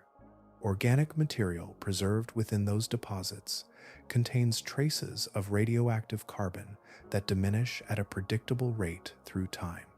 By measuring the remaining amount, researchers estimate when each layer formed and place individual earthquakes into chronological order. Thickness, composition, and geographic distribution reveal additional details, allowing investigators to infer the relative scale of each disturbance and the distance over which the resulting turbidity current traveled. The earthquake that struck during the year 2011 now forms the youngest major entry in this archive. Its layer remains distinct, fresh, compared with those resting farther below. Deeper within the sequence appear comparable deposits from earlier centuries, demonstrating that events capable of reshaping the trench and generating immense tsunamis have returned again and again. Their spacing varies across time, yet the record makes clear that such catastrophes belong to a recurring pattern rather than isolated coincidence. Among those preserved events is the earthquake that struck near Sanriku during the year 1896. Surface shaking from that earthquake appeared relatively modest across many communities, yet the resulting tsunami proved devastating, claiming more than 22,000 lives. Today, its signature remains preserved beneath the ocean floor, allowing modern researchers to connect the sedimentary evidence with improved understanding of fault movement and tsunami generation. The trench retained information that no instrument of that era was capable of recording directly. This geological memory now serves a practical purpose extending far beyond academic curiosity. By combining sediment analysis with radiocarbon dating, seafloor mapping, and modern geophysical observations, scientists refine models that estimate the recurrence of major earthquakes and the tsunamis they may produce. These reconstructions help evaluate future hazards along a coastline where approximately 125 million people live, transforming ancient deposits into guidance for communities that continue to face the same restless tectonic forces. The archive does not exist apart from the living ecosystem resting above it. Worms, sea cucumbers, and countless other burrowing organisms move through sediment that contains more than 2,300 years of preserved earthquakes. Every tunnel they create passes through layers formed by forgotten ruptures, ancient currents, and vanished coastlines. Life and geology remain intertwined, the inhabitants of the trench dwelling within a history that continues to grow grain by grain beneath them, preserving each new chapter as the earth patiently writes another page. Only after the living communities have begun to take shape does another part of their story become visible. The remarkable discoveries resting within the Japan Trench carry a second truth beside them, one that cannot be separated from the currents that sustain life itself. The same pathways that nourish the deepest ecosystem on Earth also carry the enduring traces of the world far above, linking distant cities and coastlines to places no sunlight has reached for countless ages. Research conducted across the Pacific between the years 2008 and 2017 examined amphipods collected from 6 hadal trenches, including the Japan Trench. These small crustaceans, among the most abundant scavengers of the deepest ocean, revealed an unexpected pattern. More than 72% of the individuals studied contained at least one microplastic particle within their digestive systems. The finding demonstrated that synthetic material had reached depths once imagined to be separated from everyday human activity by almost unimaginable distance. These amphipods lived between 7,000 kilometers, which is about 4,349 miles, and nearly 11,000 kilometers, which is about 6,835 miles, beneath the sea surface according to their collection depths within the trench systems. Reaching such places requires some of the most capable exploration technology ever constructed, yet fragments of plastic had arrived there without engines, navigation, or intention. Many of the particles resembled fibers shed from synthetic textiles or fragments associated with industrial materials that had first entered the ocean near the surface before beginning an extraordinarily long descent. The route downward was already familiar. Earlier observations revealed how turbidity currents carry organic material from the continental margin into the trench, renewing the food supply that sustains animals across the Hadal landscape. Those same underwater avalanches transport whatever has become mixed with coastal sediment. Earthquake-driven flows do not distinguish between nourishing particles and contaminants.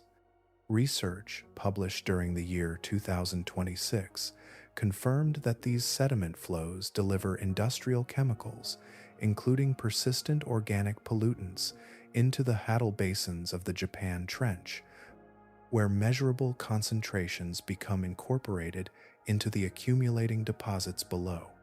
The geography of the trench strengthens this process. It lies beside one of the most heavily industrialized coastlines on Earth, where rivers gather material from broad watersheds before releasing it into the surrounding sea. Ocean currents gradually disperse much of that material, yet the shape of the trench acts as a natural collector. The same funneling geometry that concentrates marine snow and organic debris also guides contaminants toward the deepest basin. Every current descending the slope carries the possibility of feeding the ecosystem while adding another thin layer of substances created far beyond the horizon. The expedition cameras revealed further evidence resting upon the seafloor itself. Human-made debris appeared repeatedly across multiple dive sites at extreme depth.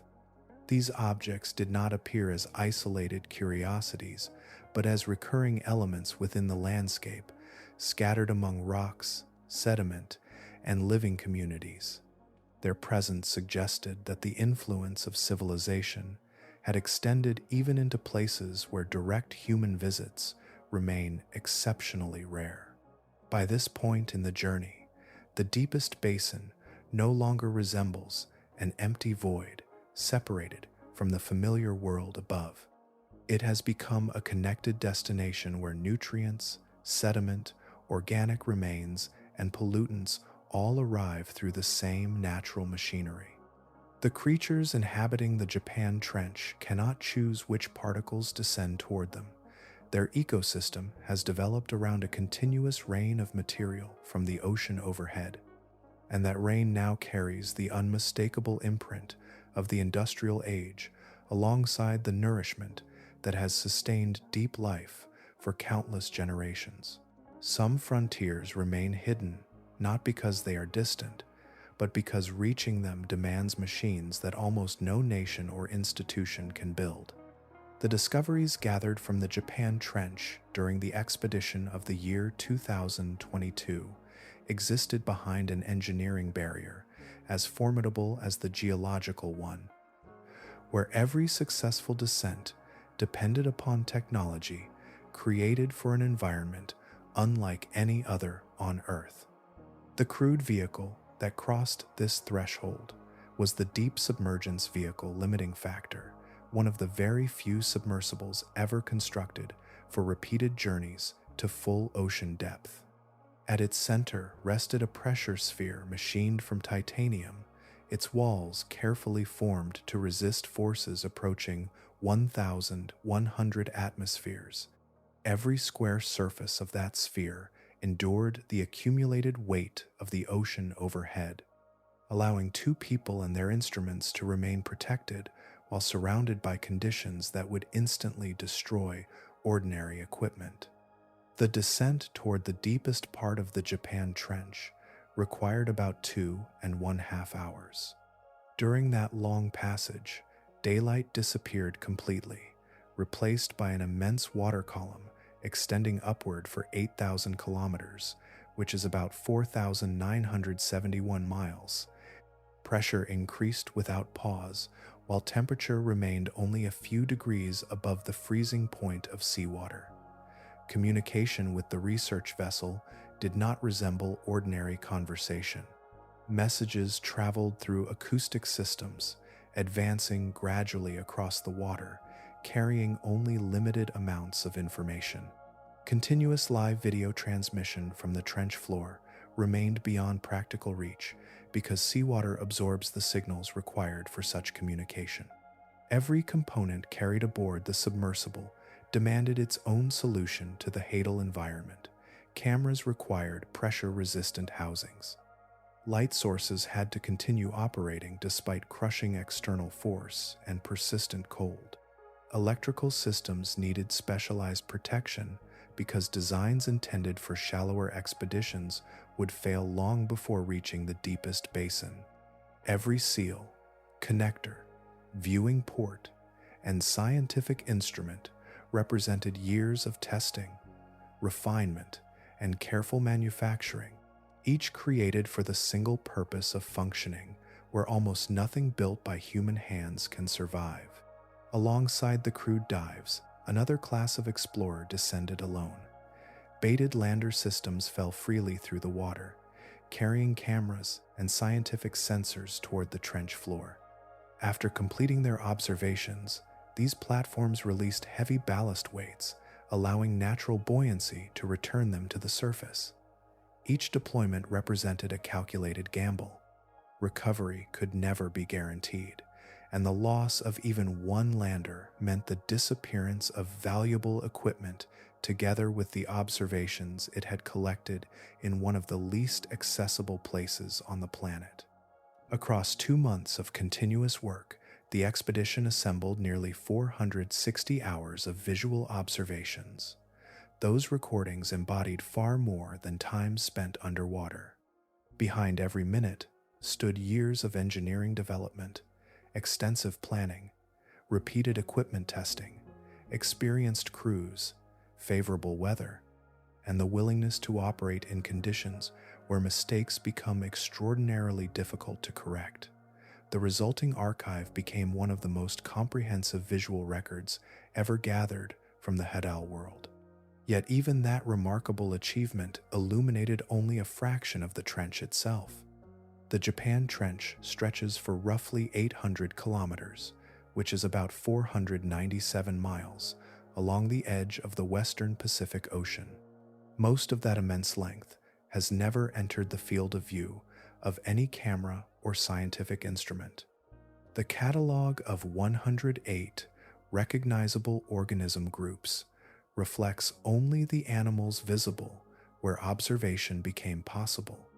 Beyond those surveyed corridors, the unseen landscape continues without witness, preserving communities that remain beyond description, awaiting the rare moment when engineering once again becomes capable of carrying human curiosity into the deepest reaches of the sea.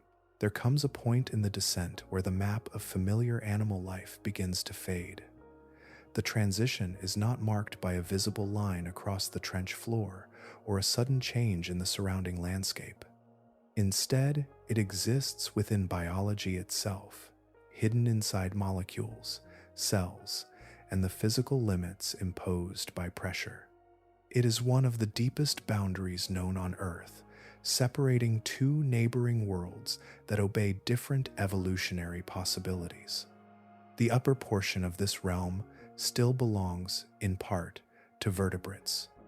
down to approximately 8,400 meters, which is about 27,559 feet, snailfish continue their search for food, moving with deliberate purpose across the seafloor.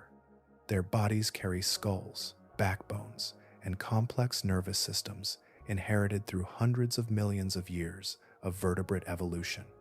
Even where their eyes have become greatly reduced, the fundamental architecture of their ancestry remains intact, allowing them to exist remarkably close to the physical limit predicted by the chemistry within their cells.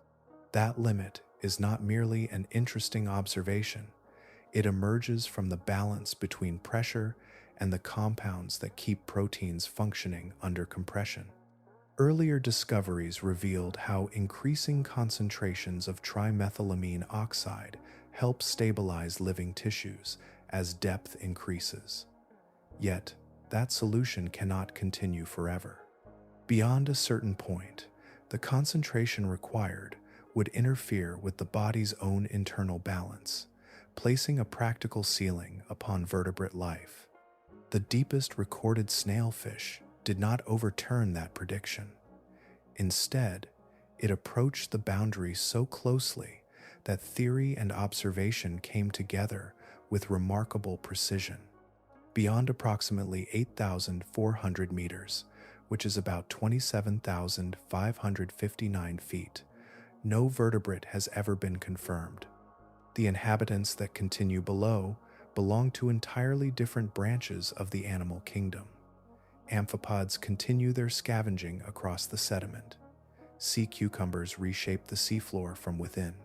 Polychaete worms extend their tunnels through ancient deposits.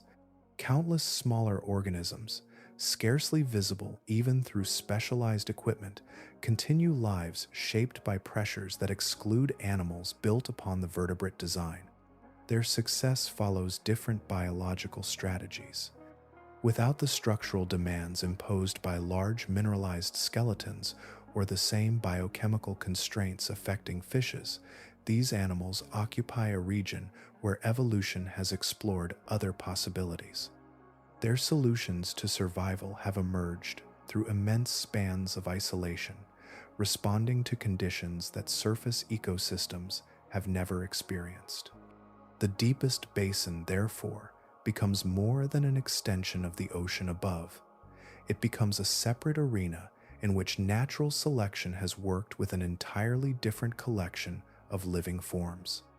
It was within this lower domain that the mysterious animal from the expedition appeared before the cameras. Resting at approximately 9,000 meters, which is about 29,528 feet, its body resisted confident placement within any recognized animal phylum using visible anatomy alone. Whether it ultimately proves to belong to a familiar lineage transformed by extraordinary isolation or represents something even more unexpected, its appearance within this vertebrate-free region gives the observation additional significance. It emerged from a place already defined by biological separation long before its own identity entered scientific discussion. The unexplored reaches beneath that boundary remain among the least observed habitats on the planet. Very few expeditions have entered them because the technology required exists in only a handful of vehicles worldwide, and each descent demands immense preparation while allowing only limited time upon the bottom. Vast stretches of trench remain beyond every camera, every collecting device, and every human observer. In those unseen depths, evolution has continued without interruption, shaping communities whose connections to the broader story of life may reach farther across biological history than almost any organisms yet carefully studied. Far below the reach of weather, seasons, and sunlight, the Japan Trench offers something beyond an understanding of Earth's oceans. It gradually reshapes a much larger conversation, one extending far beyond this planet. Every observation gathered from its depths asks the same enduring question in a different way. Not where life exists, but what life truly requires in order to persist across immense spans of time.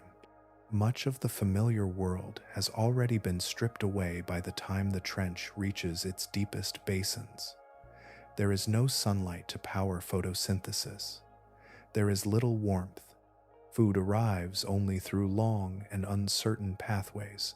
Pressure rises beyond anything experienced on the surface, and geological change repeatedly transforms the landscape, yet life continues. Remove everything except liquid water, usable chemical energy, and enough time for evolution to shape new solutions, and an ecosystem still emerges with astonishing complexity. Those remaining ingredients form the foundation of astrobiology, the scientific study devoted to understanding the possibility of life beyond Earth.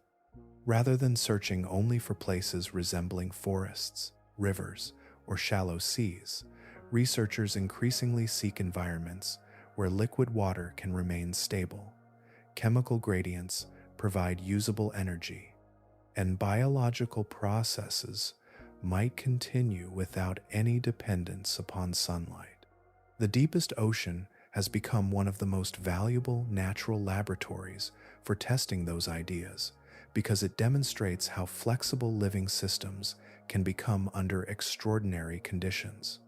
One destination often considered through this perspective is Europa, a moon orbiting Jupiter.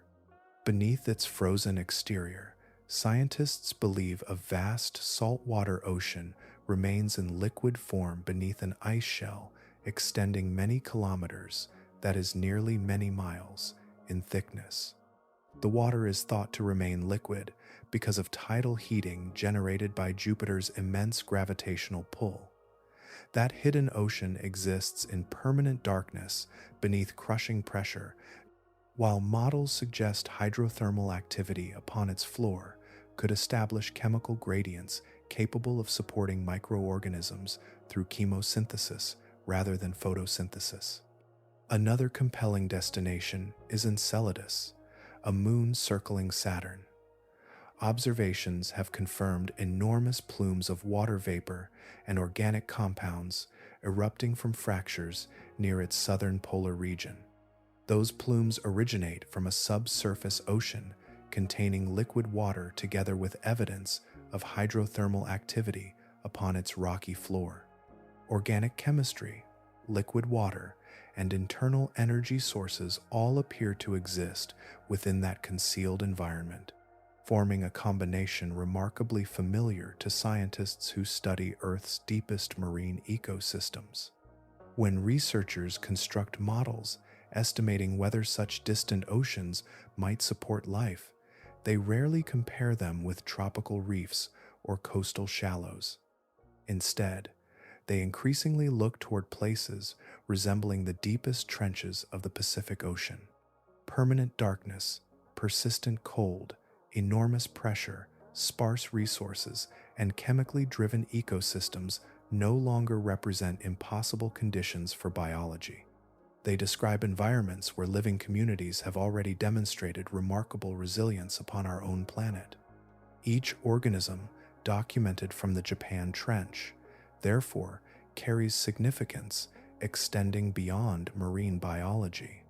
Sea cucumbers reshaping sediment, amphipods scavenging across the basin, burrowing worms constructing hidden networks beneath the seafloor, snailfish approaching the vertebrate depth limit, and countless microorganisms inhabiting spaces too small for ordinary observation, all contribute evidence that life's boundaries remain broader than earlier generations imagined.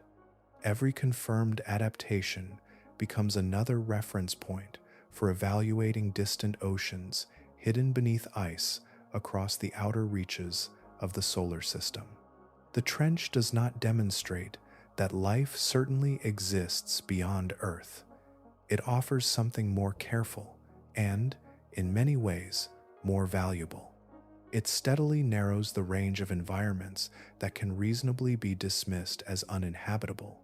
With every expedition, every sample, and every newly documented adaptation, the deepest ocean expands the map of places where biology might one day be found, reminding us that the most distant possibilities sometimes become visible only after looking first into the greatest depths of our own world.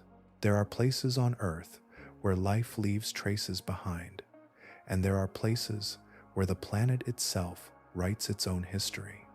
The Japan Trench is one of the few places where those two stories occupy the same space, unfolding together through countless generations.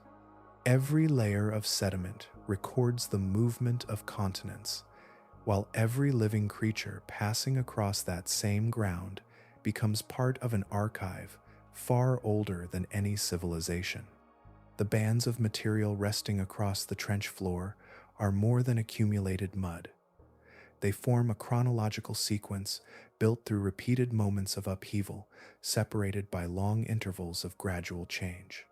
Fine hemipelagic sediment settles through the water column at an unhurried pace, covering the seafloor grain by grain.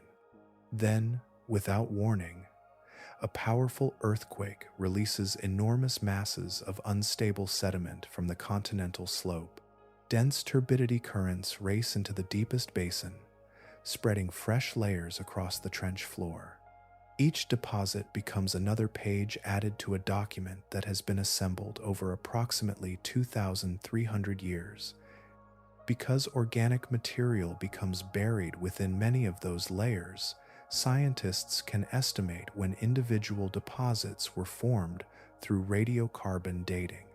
The sequence reaches back beyond the oldest surviving written accounts from Japan, extending into centuries when no observer could have described the movement of the seabed. Long before observatories existed, before seismographs transformed earthquakes into measurable records, and before organized scientific institutions began studying tectonic activity, the trench had already begun preserving its own account beneath the sea. That archive has revealed an important pattern. The largest earthquakes affecting the Japan Trench do not occur according to a simple rhythm. Their intervals vary across time, yet the record demonstrates recurrence rather than exceptional rarity. Events comparable to the great earthquake that reshaped the trench in the early part of the present century have happened before, leaving unmistakable signatures within the sediment. Every newly identified layer strengthens the understanding that the coastline has experienced repeated cycles of disruption across many generations, each event becoming part of a much longer geological narrative. Unlike an ancient manuscript resting untouched within a museum, this archive remains active. Every significant earthquake has the potential to add another distinct layer. Every new turbidity current extends the record. The geological clock has not stopped.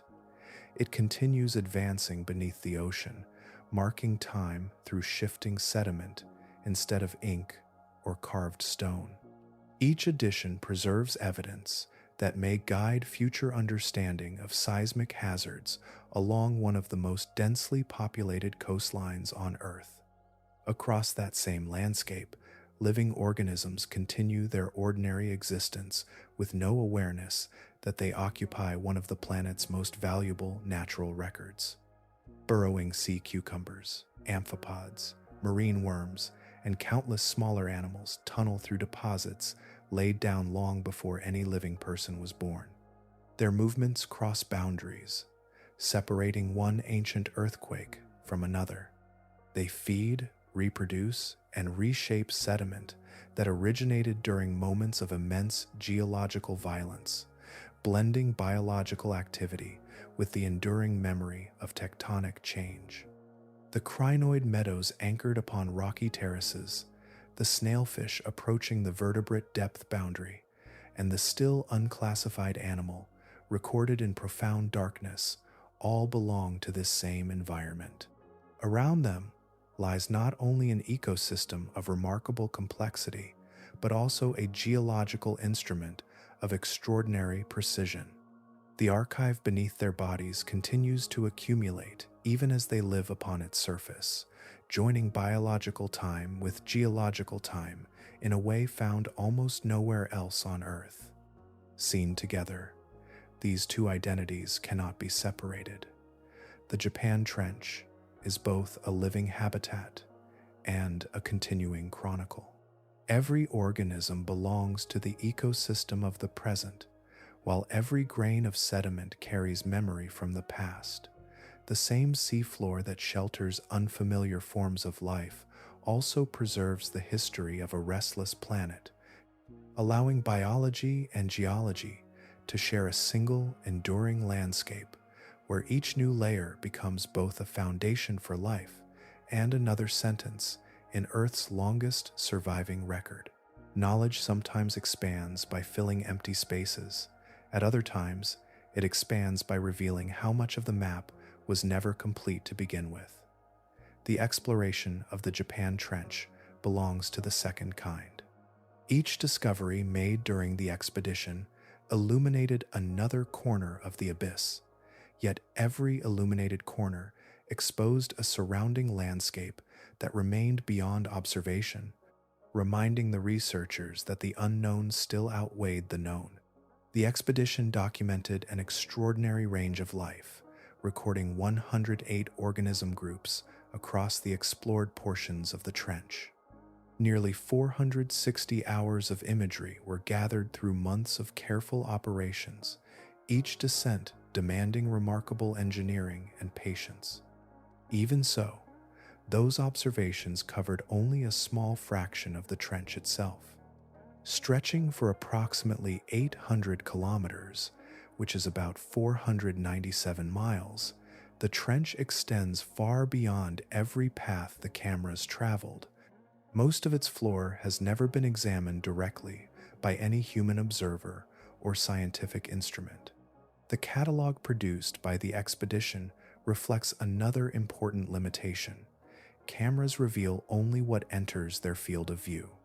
Animals moving openly across the sediment surface become part of the record, while countless others remain concealed beneath it. Earlier examinations of sediment using advanced imaging techniques demonstrated that extensive networks of burrows pass through the seafloor below the visible surface. Those hidden passages testify to an active community living out of sight, known not through direct observation but through the structures its inhabitants leave behind. The builders themselves remain largely unseen. Beyond that concealed world are organisms that no expedition camera can easily resolve. Countless microscopic animals occupy grains of sediment, films coating mineral surfaces, and spaces between particles too small for visual surveys to distinguish. Other species spend their lives within narrow fractures in exposed rock, emerging only under conditions no expedition has yet witnessed. Some avoid bait entirely, while others remain motionless in forms nearly indistinguishable from the landscape surrounding them. Their absence from the expedition record does not indicate rarity. It simply reflects the limits of the methods available. The unidentified animal recorded at profound depth remains perhaps the clearest expression of those limits. Specialists compared its visible form with known groups of animals, searching for familiar patterns of body structure and organization. No confident placement could be made. Yet the footage alone cannot resolve the mystery. No physical specimen has been recovered. No genetic material has been analyzed. Its internal anatomy has never been examined. Even the broad evolutionary relationships that connect it to the rest of life remain uncertain, because the evidence needed to answer those questions still rests on the trench floor. For that reason, the scientists involved in the expedition have spoken less about completion than continuation. Future expeditions will require more capable sampling systems, improved imaging technologies, and collection methods delicate enough to recover organisms without destroying the features that make them scientifically valuable. Many of the most important discoveries waiting within the trench are unlikely to appear simply by recording longer stretches of video. They will depend upon reaching places and biological communities that current approaches cannot yet investigate. This is perhaps the most accurate conclusion the expedition could offer. The Japan Trench did not become understandable because it yielded remarkable discoveries. Instead, every finding widened the horizon of unanswered questions, the remarkable organisms already documented, the hidden communities beneath the sediment, the uncollected animal awaiting classification, and the immense stretches of unexplored seafloor all point toward the same realization. The expedition did not finish the story of the trench. It revealed that the story had barely begun, and that the deepest measure of the place is not found in what has already been discovered, but in everything that still waits beyond the reach of present exploration. Far above the deepest reaches of the trench, ordinary life unfolds across crowded cities, mountain villages, fishing ports, forests, and cultivated fields. Trains cross broad plains, rivers descend toward the sea, and millions of people begin and end their days without seeing the immense geological boundary that stretches beyond the eastern coastline. Yet the history of those islands and the history of the trench have always been part of the same continuous story, each shaping the other across spans of time far greater than any human lifetime. The Japan Trench lies alongside an archipelago that is home to approximately 125 million people. It is easy to imagine the trench as a distant feature belonging only to oceanographers and deep-sea explorers, but its existence reaches into every corner of the nation above. The same convergence of tectonic plates that carved the immense depression beneath the Pacific Ocean also lifted volcanic islands from the sea, raised mountain ranges across the landscape, and created the geothermal activity that has influenced settlement, agriculture, architecture, and daily life for thousands of years. Every mountain ridge and every volcanic peak reflects forces that continue beneath the ocean floor. The islands themselves are expressions of an active planet, slowly assembled through repeated episodes of uplift, eruption, and deformation. Hot springs emerging from fractured rock, fertile valleys enriched by volcanic soils, and coastlines shaped through constant tectonic movement all trace their origins to the same restless boundary that disappears into the trench beyond the continental margin. The connection becomes especially clear during moments when that boundary releases accumulated strain. The great earthquake that struck in the early years of the present century began along the plate interface beneath the sea. Its effects spread across towns, farmland, harbors, and distant shores, while the trench itself changed shape at the same moment. Fault scarps rose from the seafloor, sediments were displaced, and powerful turbidity currents swept through the abyss. The landscape beneath the ocean preserved the event just as permanently as the communities above remembered it. That relationship extends beyond geology into chemistry and biology. Rivers flowing from industrial regions eventually reach the Pacific Ocean, carrying sediments and contaminants gathered along their courses. Marine traffic crosses nearby waters every day. Fibers released from synthetic materials, persistent industrial compounds, and other products of modern civilization enter the ocean through many pathways. Ocean circulation and gravity gradually carry part of that material downward until it reaches the same trench that gathers nutrients from the surface. The biological communities living at profound depth encounter both gifts and burdens delivered through the same natural processes. Nothing about that exchange is symbolic. Organic particles sustaining deep ecosystems descend through the water column beside pollutants created far above. Earthquake-driven sediment flows redistribute both together across the trench floor. The geological mechanisms that nourish life also transport the unintended consequences of human industry, linking distant cities with habitats that remain almost completely beyond direct human experience. For the people living across the islands, the trench remains invisible beneath approximately 8 kilometers, which is about 5 miles, of ocean. Its deepest landscape cannot be visited without specialized technology designed for the greatest pressures on Earth. Even so, the trench continually influences the nation above.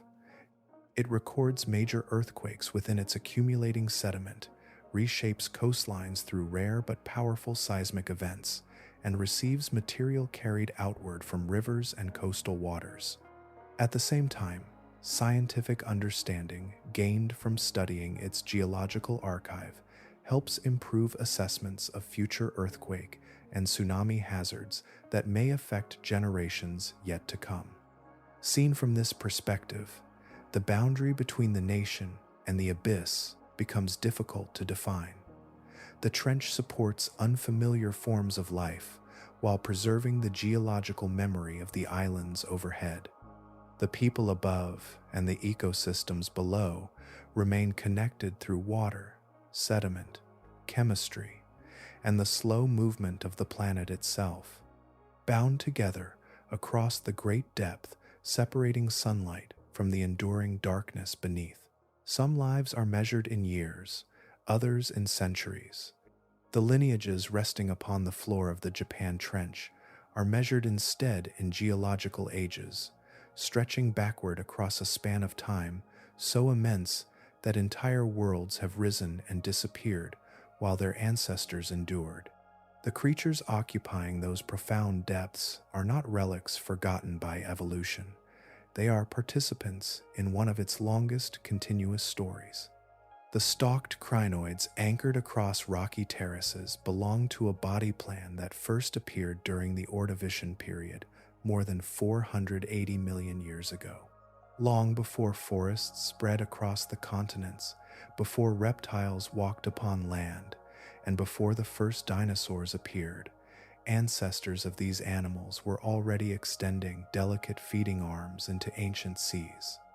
Their form, a rooted stalk supporting a graceful crown of branching arms, proved remarkably effective. Rather than being replaced by newer designs, it continued through one changing ocean after another. Across those immense spans of time, Earth experienced transformations that reshaped nearly every environment on the planet. Continents assembled into supercontinents and later separated once more. Oceans opened and vanished, sea levels rose and retreated. Volcanic eruptions altered atmospheric chemistry, while changing climates repeatedly transformed the distribution of life. Through each transition, crinoid lineages persisted, adapting where necessary while preserving the essential structure that had served them for hundreds of millions of years. Their survival includes the greatest biological catastrophe known from the fossil record. During the end Permian mass extinction, more than 90% of marine species disappeared. Entire ecosystems collapsed beneath changing oceans and altered climates.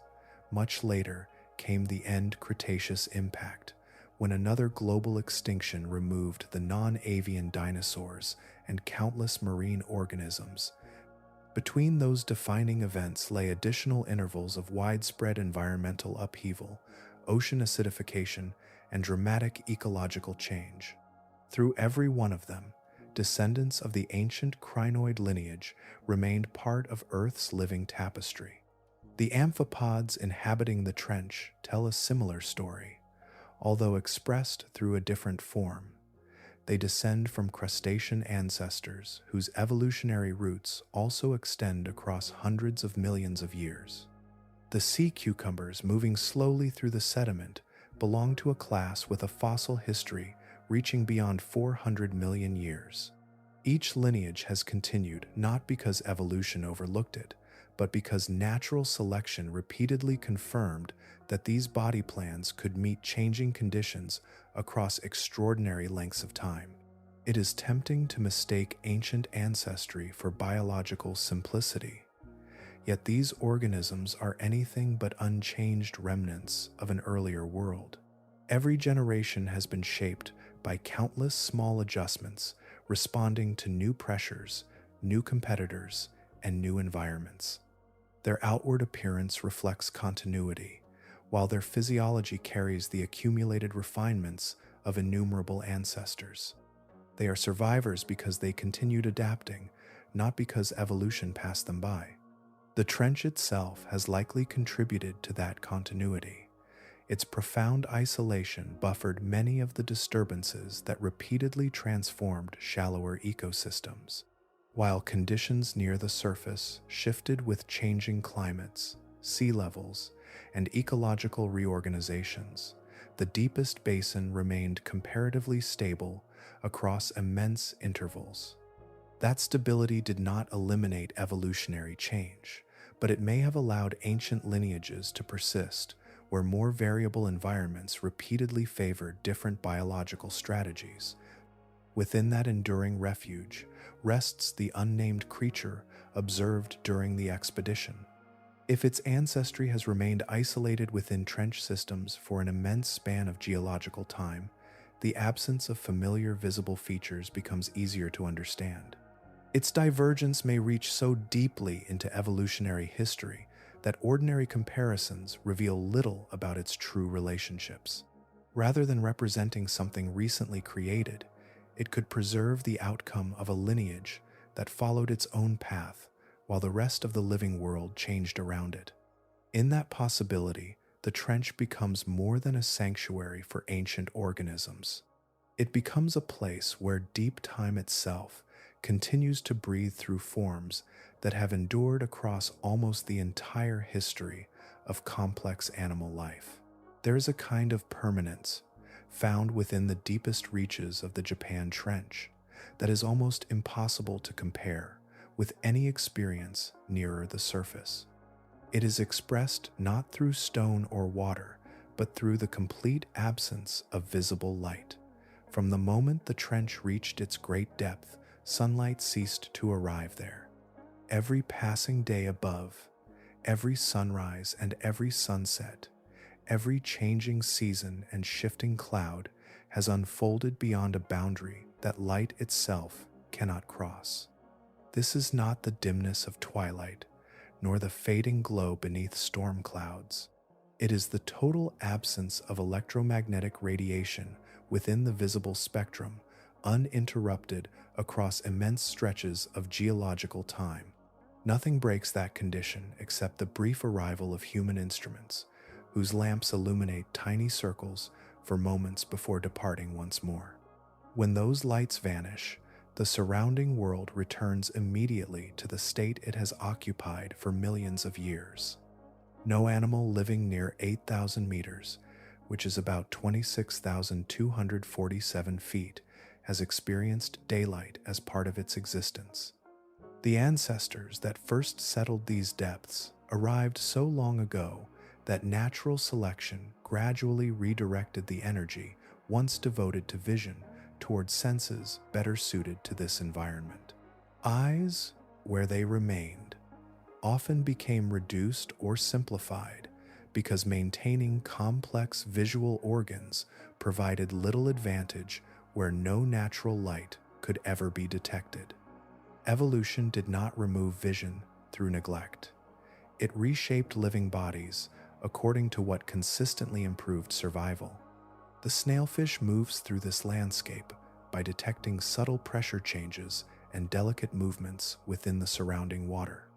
Amphipods explore by following chemical gradients drifting through sediment and current, discovering nourishment carried from distant places. Carnivorous sponges never pursue anything at all. Their bodies remain anchored, while tiny animals encounter intricate feeding structures built for patient capture rather than pursuit. Nearby, stalked crinoids extend feathery crowns into moving water, responding only to the mechanical touch of passing currents that deliver suspended nourishment across their waiting arms.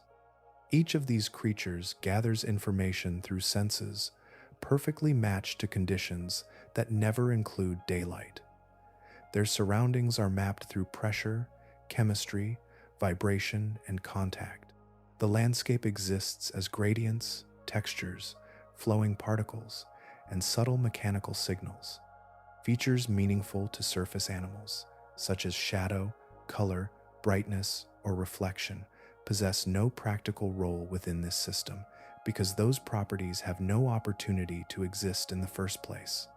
It becomes difficult even to describe such a world using ordinary language because human thought is deeply shaped by sight. We speak of seeing possibilities, illuminating ideas, and looking toward understanding. At the bottom of the trench, none of those associations carry biological meaning. The inhabitants do not interpret their surroundings as dark because darkness implies the possibility of light. Their environment offers no such contrast. The concept simply never enters the sensory framework through which their lives unfold. This distinction changes the way the deepest ecosystem is understood. Darkness, there is not a hardship waiting to be overcome, nor an emptiness demanding compensation. It is the stable condition around which every adaptation has been refined. Bodies, behaviors, feeding strategies, and patterns of movement all emerged within an environment where visible light played no role in survival. The ecosystem functions completely because its inhabitants evolved for exactly those circumstances and no others. Across the crinoid meadow resting near 9,137 meters, that is nearly 30,000 feet, across the carnivorous sponges living near 9,744 meters, which is about 31,971 feet, and around the unclassified organism observed during the expedition, existence continues without sunrise, without sunset, and without memory of either. Their world is complete in itself, shaped not by the absence of light, but by the enduring presence of everything that proved more important than light could ever be. For much of scientific history, life has often been understood through an unspoken expectation. Complexity was thought to flourish where change arrived slowly, where temperatures remained consistent, where landscapes endured for immense spans of time, and where the foundations beneath an ecosystem stayed largely unchanged. Such places appeared to provide the continuity that increasingly specialized organisms required, allowing intricate relationships to develop across countless generations. The deepest reaches of the Japan Trench invite another interpretation, one shaped not by permanence, but by repetition. The challenge presented by this abyss is not simply one of classification, pressure, or exploration. Those difficulties are immense, yet they remain technical questions, waiting for better instruments and more observations. The greater challenge reaches into the assumptions carried by biology itself. If thriving communities require an environment protected from disruption, then the Japan Trench should contain only scattered survivors struggling to endure repeated catastrophe. Instead, the living landscape revealed during recent exploration tells another story altogether. Across the trench floor, earthquakes have repeatedly transformed the environment for at least 2,300 years. Each major rupture has unleashed powerful sediment flows racing downslope, covering established communities beneath fresh deposits while reshaping the contours of the seabed itself.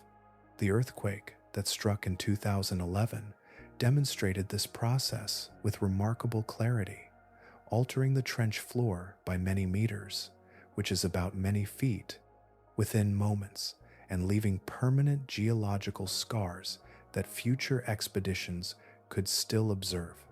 Rather than representing an extraordinary interruption, that event became the latest chapter in a sequence extending far beyond recorded history. Yet after every transformation, life returned. The expedition documented 108 organism groups inhabiting this restless landscape. Stalked crinoids formed broad meadows upon favorable terraces.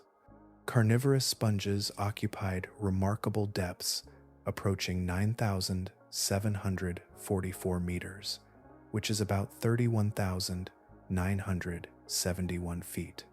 Amphipods gathered wherever nourishment accumulated. Networks of burrows extended beneath the sediment, revealing entire communities hidden from direct observation. Near the deepest limit reached by vertebrate life, the hadal snailfish continued its search through an environment repeatedly rewritten by geological forces. Beyond that familiar boundary, the unclassified organism appeared only briefly before disappearing again into uncertainty.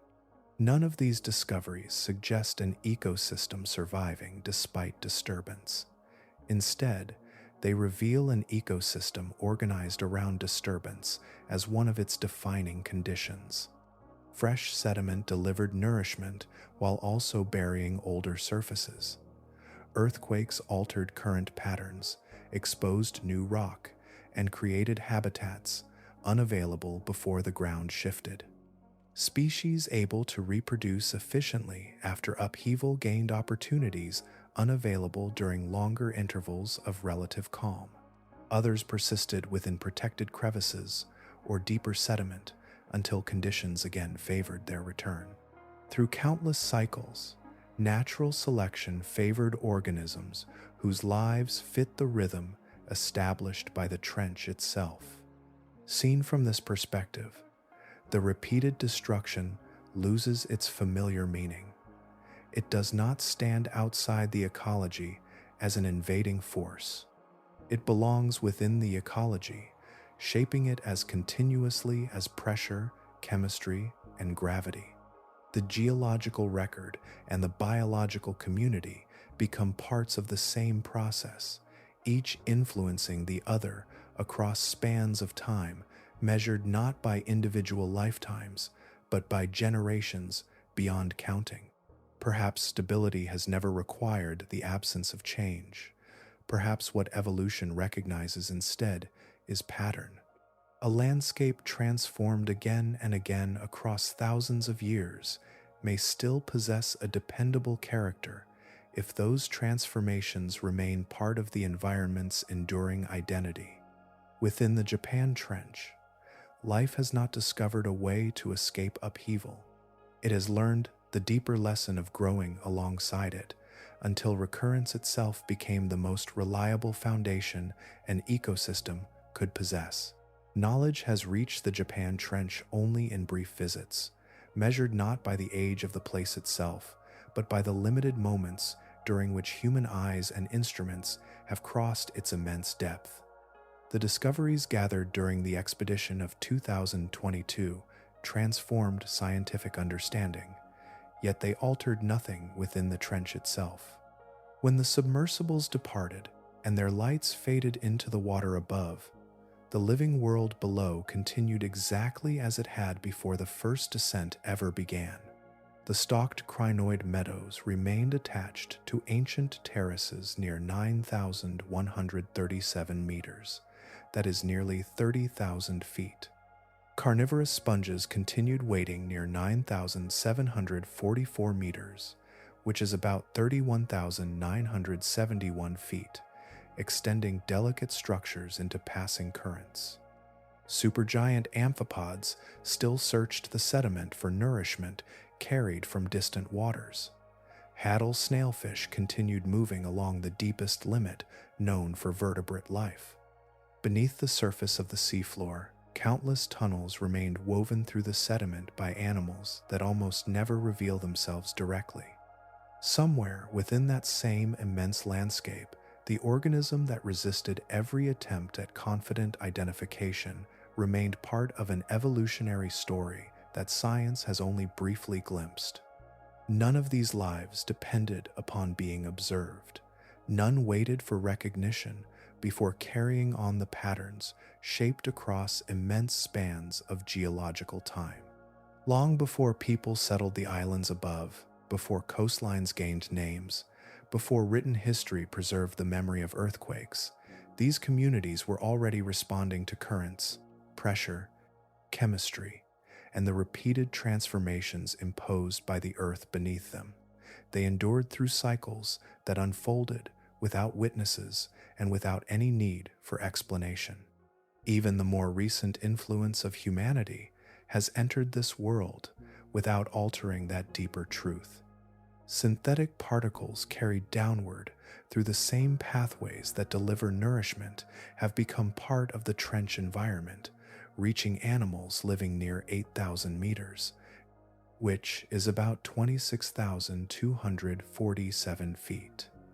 Industrial chemicals settle alongside natural sediment deposited after earthquakes. The biological community absorbs these new materials, just as it encounters every other substance delivered through the surrounding water, continuing its existence within conditions that now include traces of a civilization far above. Yet, for everything already revealed, the boundaries of ignorance remain remarkably broad. The complete inventory of life inhabiting the Japan Trench has not been assembled. The evolutionary ancestry of the unclassified organism remains unknown because no specimen has been collected and no genetic material has been examined. The full extent of the burrow systems hidden beneath sampled sediment has never been mapped.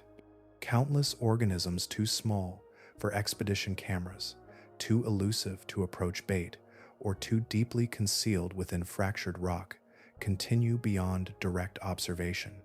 Most striking of all is the scale of the unexplored landscape itself. Nearly 700 kilometers, which is about 435 miles, of trench floor have never been viewed by any camera or visited by any submersible. Across that immense distance, every geological feature, every isolated habitat, every specialized community continues without interruption. The absence of observation does not diminish their reality. It simply marks the present limit of human reach. That is what gives the Japan Trench an uncommon place within modern science. It remains one of the rare places where existence extends far beyond knowledge, where unanswered questions are not literary devices but measurable realities waiting beneath overwhelming depth. Future expeditions will almost certainly encounter organisms, landscapes, and biological relationships that no current model anticipates, not because the trench changes to surprise its visitors, but because it has always contained far more than anyone has yet been able to see. Its vastness remains complete, patient, and wonderfully indifferent to whether it is understood at all. The journey began with a simple thought, that somewhere beneath the waters east of Japan, beyond the reach of ordinary exploration, something might still be hidden. After every descent, every geological discovery, every biological survey, and every hour of footage gathered from the abyss, that question remains, though its answer has become far richer than anyone first imagined. What was found at the bottom of the Japan Trench was never a single remarkable creature waiting to become famous. It was an entire living world, layered through depth and time, shaped by forces that seem impossible to reconcile. Earthquakes repeatedly overturn the landscape. Sediment buries established communities before carrying fresh nourishment into the same places. Ancient lineages endure beside recently evolved specialists. Recovery follows destruction so consistently that each has become inseparable from the other, woven together into one continuous rhythm, extending far beyond written history. Within that world, the Hadal snailfish lives at the known frontier of vertebrate existence, occupying a boundary that biology has not yet seen crossed. Far below, where vertebrate life gives way to other evolutionary solutions, stalked crinoids continue extending feathery crowns from ancient rock terraces near 9,137 meters. That is nearly 30,000 feet.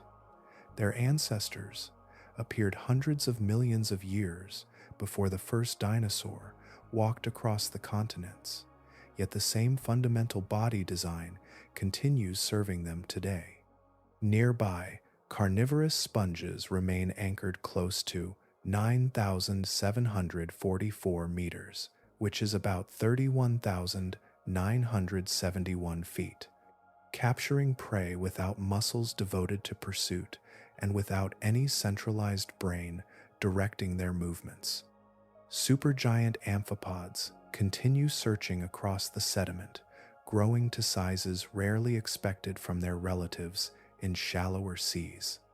Beneath the visible surface, corkscrew burrows pass through layer after layer of earthquake deposits, revealing hidden communities known more clearly from the traces they leave behind than from direct observation. Even the influence of distant civilization has entered this isolated environment.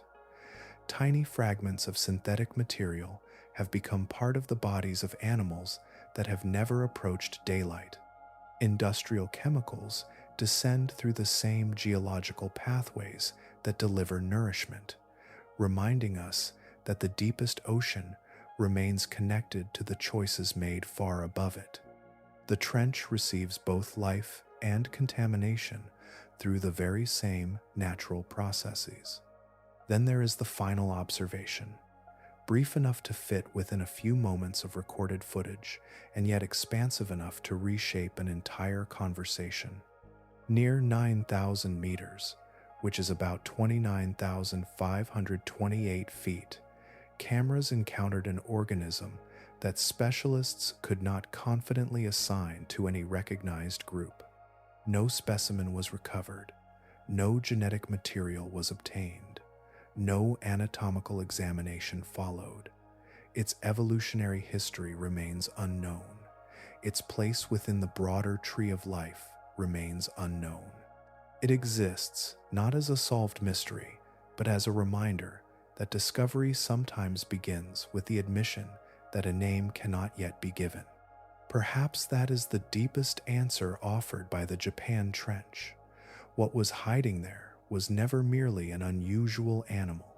It was proof that the natural world still contains places where existence exceeds explanation, where living systems continue their ancient cycles without waiting for observation, and where knowledge advances only through rare glimpses, separated by immense stretches of darkness. The trench held all of these lives long before anyone thought to search for them. It continues holding them now.